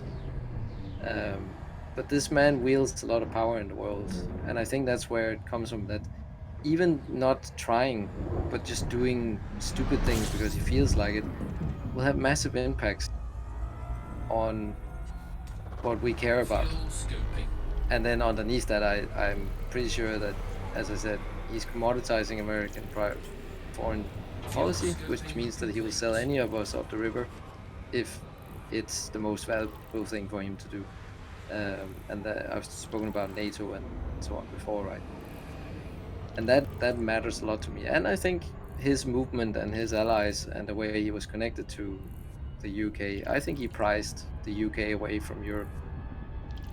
Not by design or direct action, but the wave that he rides as the figurehead was one of the elements that broke them away and has destabilized Frame Europe as shift well. drive So I charging. care about it in that way, right? But then I know some people will find that I'm 1 or 2 steps away from having a tinfoil hat on, but that's what I believe, and I find it morally abhorrent. Because I can't see what Trump has actually set out to do of good in the world. I Well, can't see it. I could try to tell you. I mean, so my thing is, okay, I operate from a very different. You care, right? That's the first difference. I've watched the US for a very long time, and I operate from, well, very long time in the as far as my life goes. I first operate from the assumption always Americans are kind of Fuel great, scoping complete. and they're very different than us. And I kind of think, like, feel a bit like, you know, they get what they deserve. That sounds a bit harsh, but like, and then the other level is just like, if you just divorce yourself from the emotions and you actually look foreign policy wise what Trump has done. You have a good point with NATO. That's a good point, but NATO had its problems before, and that's not due to the US so much. Basically it's because it has a huge problem with Russia, and it doesn't know how to deal with Russia after the Cold War. But if you want to ask me what Trump has actually done that is good for us, like you and me, in our countries, Trump has declared a war on China. And he's kicked him where it hurts. And I don't think that was bad. I do think the sentiment, I mean, I don't think he's a good guy. I don't think he does things because he has a moral anchor, to put it in your terms. I think he does things because of impulse, but like sometimes people do things of impulse and it is actually does Well, the I right think he's venal. You know, he's totally using his top job now to enrich himself and his family, and that's Good, he's always done that. That's You know. another argument. That's a completely different argument, but that's not an argument that's like on the level. Does it impact us as like in Europe? I think his policies in general, just if you look foreign policy, haven't been so bad. If you look at other US presidents, if you look at stuff Obama's done in foreign policy, if you look at George W. Bush, you know, I mean, he's destabilized the Middle East massively, which we've had to deal with. You know, Clinton was fucking involved in the Balkans. Frameshift drive charging. So, like, I have this, you know, this ex-colleague who I was discussing with when I was still working for Heise, who's like, oh, Trump's gonna start a war. So, like, guy hasn't started the war, right? But the thing is, I'm not saying that American presidents have been, you know, modern day heroes, you know. But for better or for worse, we've had a better relationship with them, and you That know, is true. we have chosen them as a side, right? Because China, they're equally a horrible society in the sense that, oh, I'm gonna get cut off now. But you know, obviously, they're, you know, exploitative, They're a dictatorship. autocratic dictatorship. Yeah. So yeah, I mean, okay, fair enough. The one brute that has power over us kicked another brute that has power over us. Doesn't make the two brutes either really that more palatable. But No, we had but, chosen like- one. We had chosen one of them as our significant ally. So yes, that counts for something, I guess. No, I mean, So- what that counts for is like, so if we ally ourselves with the US, we have a state, the president notwithstanding, which doesn't really matter if we're talking like the next 30 years, for example, that shares our laws. You know, that, you know, for the simple reason, if you talk like software or whatever, it shares a copyright, you know, a copyright charter with us that, you know, cares about trade the same way we do. I'm not saying China is, I'm really saying they're evil. I think it's a fascinating society, but like the US has lots more in common with Europe than China. Right? The way business is being done. I mean, yes, they sometimes screw us over, but they don't screw us over like China. You know, oh, we don't care about copyright, we don't care about this, or we'll just, you know. Frameshift drive charging. There are arguments for that, and it's hard to. I see your dilemma because, I mean, I guess I see that. For me, it's not, but it's like I feel like how. Try to understand how you feel, and it's like it's hard to divorce that from the person of Donald But you Trump. see, but he is dismantling. What he exactly said that he wanted to do was to dismantle the normal power structures in Washington, and people were like, "Oh, that's a good thing." But the problem is, he was dismantling it to get a tighter grip on the institutions there and have more power as a single person. Yeah, you say over that. the- Yes, you say all of that, right? But then you have the Democrats in a crisis where you have coronavirus and people are dying. You have the Democrats calling on the president to grab all this power and do all this stuff that he is constitutionally not supposed to do. Like all the things they said he should do to make things better would have been power grabs by the federal government. So. I'm not too much into exactly the things they have I mean, asked they for, were. but You can but see we're, it we're now. outside of Corona, right? Because I know we can do a lot of Right. whataboutery on this particular issue. You know, is it not fair to say that he has completely demolished the normal structures of government in Washington? No, I don't think so. I think he is still. No. I don't think he is a tied president that, you know, he has done his damnedest to make sure that he can affect policy making, judiciary decisions, all of No, these but things. he's And like- I know both sides do that. I know they do it, but he has accelerated it. And No, I don't feel like. I feel the complete difference. I even feel like he said he was going to do that. But for example, like the military complex, like the military political complex, how that decision making works. Like he's slotted right into that. Like he hasn't changed that at all. Right? No, but well, okay, we come back to the Corona thing where he's now, he wanted to use the army, right? Yeah, but like Against its own you have democratic states right now saying we need to disband the police forces because they are racist. We need to get the army in. They're calling for the federal government to bring the army in. Which state is that? I mean, what state is it? What is Minnesota? No, what's the city where this all kicked off? Minnesota is saying that they want to disband the police and put in Minneapolis. What state is Minneapolis in? God, no, I have to look this up.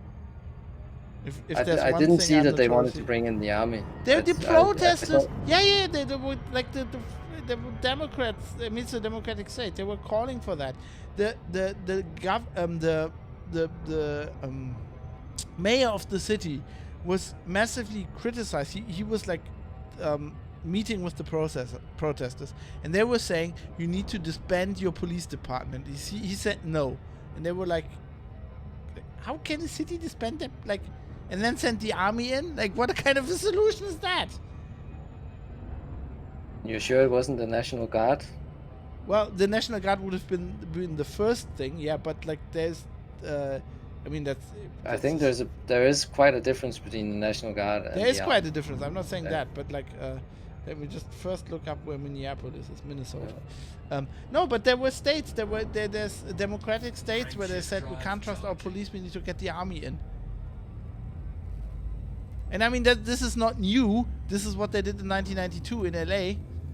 You know, if you look up the Rodney King riots, like the image on Wikipedia is Marines disembarking in Compton to restore order. Yeah, and at that time, obviously, it was a bit easier to control the narrative because we didn't have social media. Yeah, but I think that just the system is broken. Like, to me, as a European, I go like, what the fuck? Why can you even call the army in? Like that, even if you can do that, that's just like, I mean, that can't. Yeah. Like that's an autocratic state basically. If the army can come in and say, okay, And police do step crowd back with, control. Yeah. yeah. I think I just think this. Seriously, I think the problem is the system's broken. We can argue about Trump all day long, but to be honest, like I think Jonathan, Minnesota, yeah, Jonathan was correcting me there, but he says I think our presidents are shady. Just some of them are also blunt and openly hateful. And I feel like this is a big part. I think Trump is just saying what he's doing, whereas other presidents in the past have just, made a nice face and. Yeah, well, I think other presidents have just been a figurehead of, as you say, a system that has been built to do certain things, and sometimes it's leaned to become a bit more compassionate and trying to do the European model, and then other times it's become an ultra-capitalist, hardcore, lower taxes kind of thing, and it oscillates between these two things so much. And I think in Europe we do have, I think, a bit of a success story of finding this kind of slightly less big wave thing where it goes up and down like that, and well, I think governments and all that. And I know it's a bit soft and people don't find it that interesting, but again, like the EU, I'm pretty happy with the EU in the sense that we haven't had like world wars or European continental wars since the end of the Second World War, right? Okay, there's been civil wars and unrest, but largely we've lived in a peaceful enough area of the world, right? And like that. And I think the EU should take a bit of credit for that. And then I'm willing to oversee some of its structural faults, which is vastly ineffective and very, very costly. But on the other hand, I'd rather have that than and hate it's not violence and more. as democratic as it should be, but we should be actually. My opinion on that is we should address that, but that's on a whole different level. But I feel like one of my politics professors always said, or he said very early in one course, we were talking about like the European system and the US system, and he was basically saying, analyzing it and then saying that the difference here is that we have, generally speaking, multi-party systems. I mean, yes, US has more parties. That's not like in de facto, right? We vote between more than 2 parties generally in election, and the US doesn't have that. And then he kind of smirked and said, "I don't want to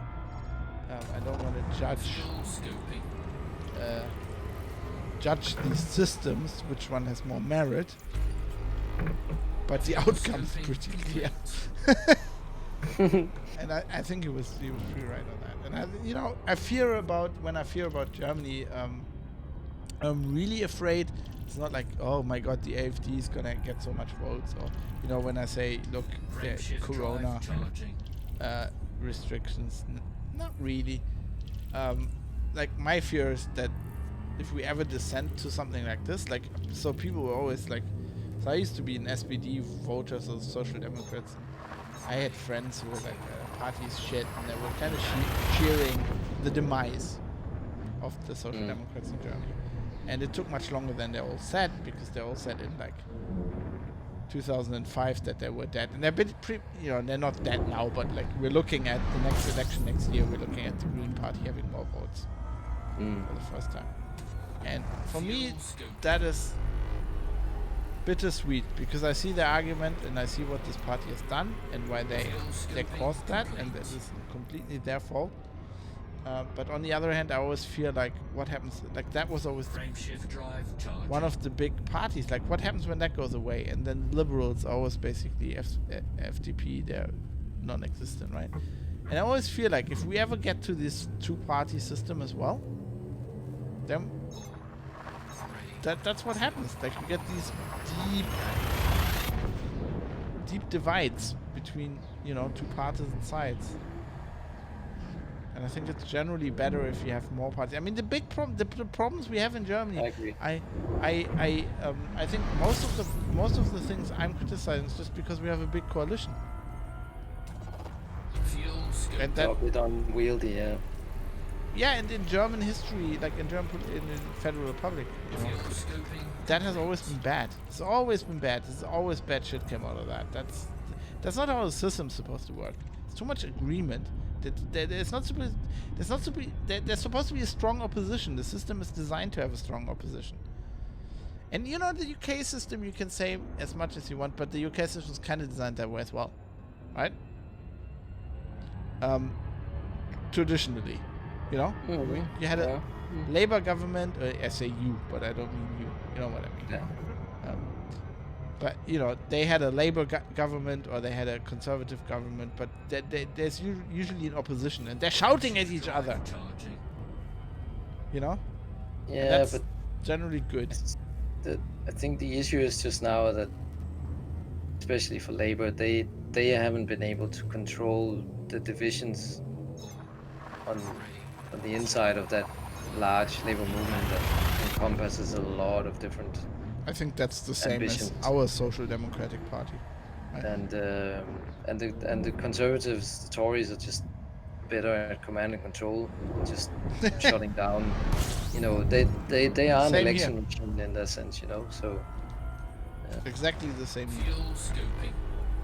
Yeah. Also, you have in both countries you have a shift of it's a Labour Party. The German Social Democratic Party is also the Labour Party, but Labour has changed.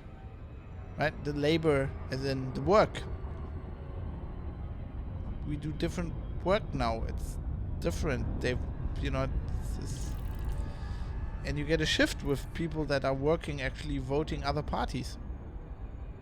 And they have never, at least in Germany, they have never really managed to reconcile that. Jonathan says, I think towards Trump's yes, which doesn't make him any better.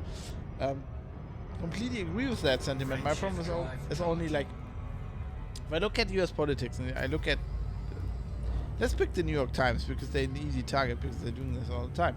They're going on like, yeah, Trump's so bad, blah, blah, blah. You're basically saying, okay, we need to vote the Democrats, right? I have a very easy thing there for the Democrats. If you shit on Trump, you just need somebody who's better. And that shouldn't be so hard. to be honest. Shouldn't be so hard.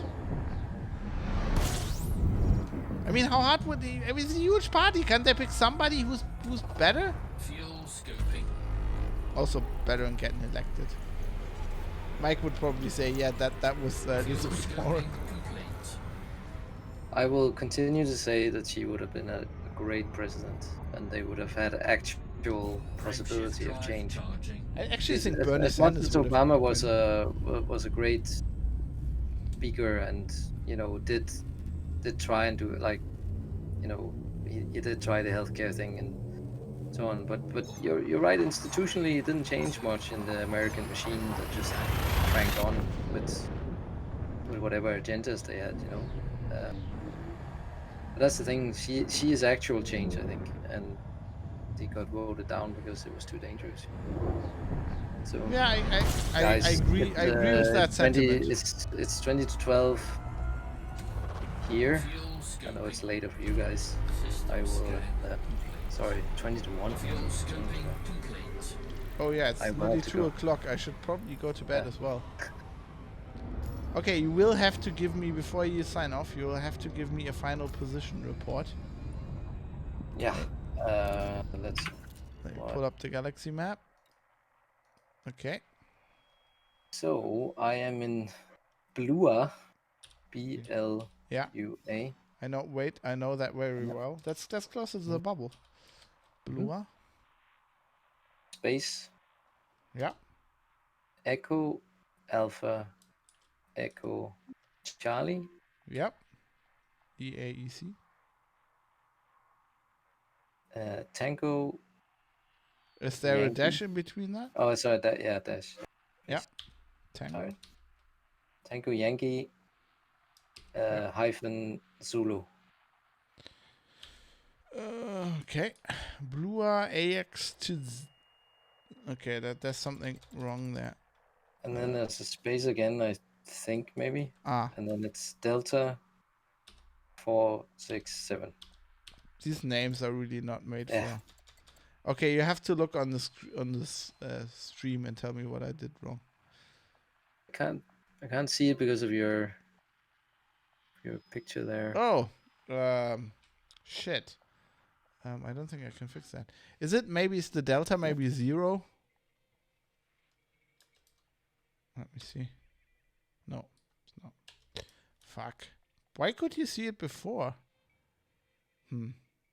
I couldn't see it before. You just Ah. got it right after. Oh god, now it's all- deleted it. All of my. Okay, you Fix are in that. Blua somewhere. Okay, this is close enough. Let me know, see if I can type it out here. Oh, Oh, why did it give me a different? Oh, it gives me a different one here. they I don't didn't know. really I'm, make. I'm not good at these. They're so difficult. They are. Everybody's bad at these. They didn't really make them to be typed out, or. That's the read one out. there. Blua EA ECAV dash Z B3 3 and then a 1. Okay. Ha! Yeah. Here we go. Oh, we actually moved closer together. I think. Yeah. So you're there and I'm here. So we're moving in tandem towards the bubble. Oh, excellent. It's Excellent. actually quite nice. Cool. I'm Well, waving that- to you. This was lovely. Thank you. Oh, thank you. I've got I hope 327 jumps to do. I had 370 years. Well, I have a nice rest. I will try, and I hope this leads to more eliting. Yeah, Yes, we I'm should quite do this excited about again. next year. Yeah, for sure. News Radio. Elite News Radio. Well, just don't call it that, and just we need like to just rope Dave in. Okay, see you soon. Thanks for hanging out. Take care, guys. See you later. Goodbye. Bye. I like this. Elite News Radio kind of works. It's also like it works with the political discussions we're having. Thanks everybody for watching. This has been highly fun. Whoever's still watching this at this time of the night, I hope you're in the US, because otherwise, I mean, I'm really like, I should really be in bed. It's just my bachelor mode because the wife's in another city. We have a full wing, says Jonathan. I can bribe Khalifa with cake. You should do that. I guess the whole thing, I'll make her play a new game doesn't really work because she's played it before. Where's my ship still? Oh. I wanted to, before we do this. Elite is always new. Yeah, it kind of is, isn't it? I mean, that's kind of the thing about it. I wanted to have like a deep space shot. Why are you? Landing gear deployed. Why are you deploying? Why is it always doing things? How do I undeploy? Landing gear retracted. Okay, good. Why does my ship keep doing things? Hey, nom de rigueur. Thanks for being around. This is great. Actually, I do think it's great. If you think this is fun, you're a great person. I mean, I was like talking to people about crazy politics stuff, and if you can actually sit through this is great. Maybe this is the future of my podcasting, where I just pretend to play Elite and just actually do Geek News Radio on the side. Ah, no, what's it doing? Why is my ship moving? Oh god. This isn't. Wait. Something's shitty with the control scheme. I need to fix that. It's called being a streamer. Is that what being a streamer is? I should really stream more. How do you switch the fucking? Wait, I have some. I know there's some button Is it page up, page down? No. Wait, maybe it's that button. Then it's page. Ah, yeah, page up. It's page up, page down. Look, that's me. It's me. In my cockpit. Looking pissed off. Landing gear deployed. And deploying my landing gear. Landing gear retracted. What a finale. I know, I kind of like that view. That's pretty cool. Let's leave it at that. Let's leave it here. Thanks for watching. This was great. I think I'll do this more often. Apparently it's called being a streamer. I think I like that kind of lifestyle. And so I'll try to make time. And yeah. If you have any topics for next time, just prepare them and just fire them in the chat. Lifa was doing that the other time very well with like socks and stuff like that. We can it's not a long rant, but it's a good one. Why is the ship doing this? Oh, I can always rant. That's the easy part. Not flying into the sun while you're ranting, that's the hard part. Anyway, thanks for watching. I'll see you around. This was a lot of fun. Goodbye.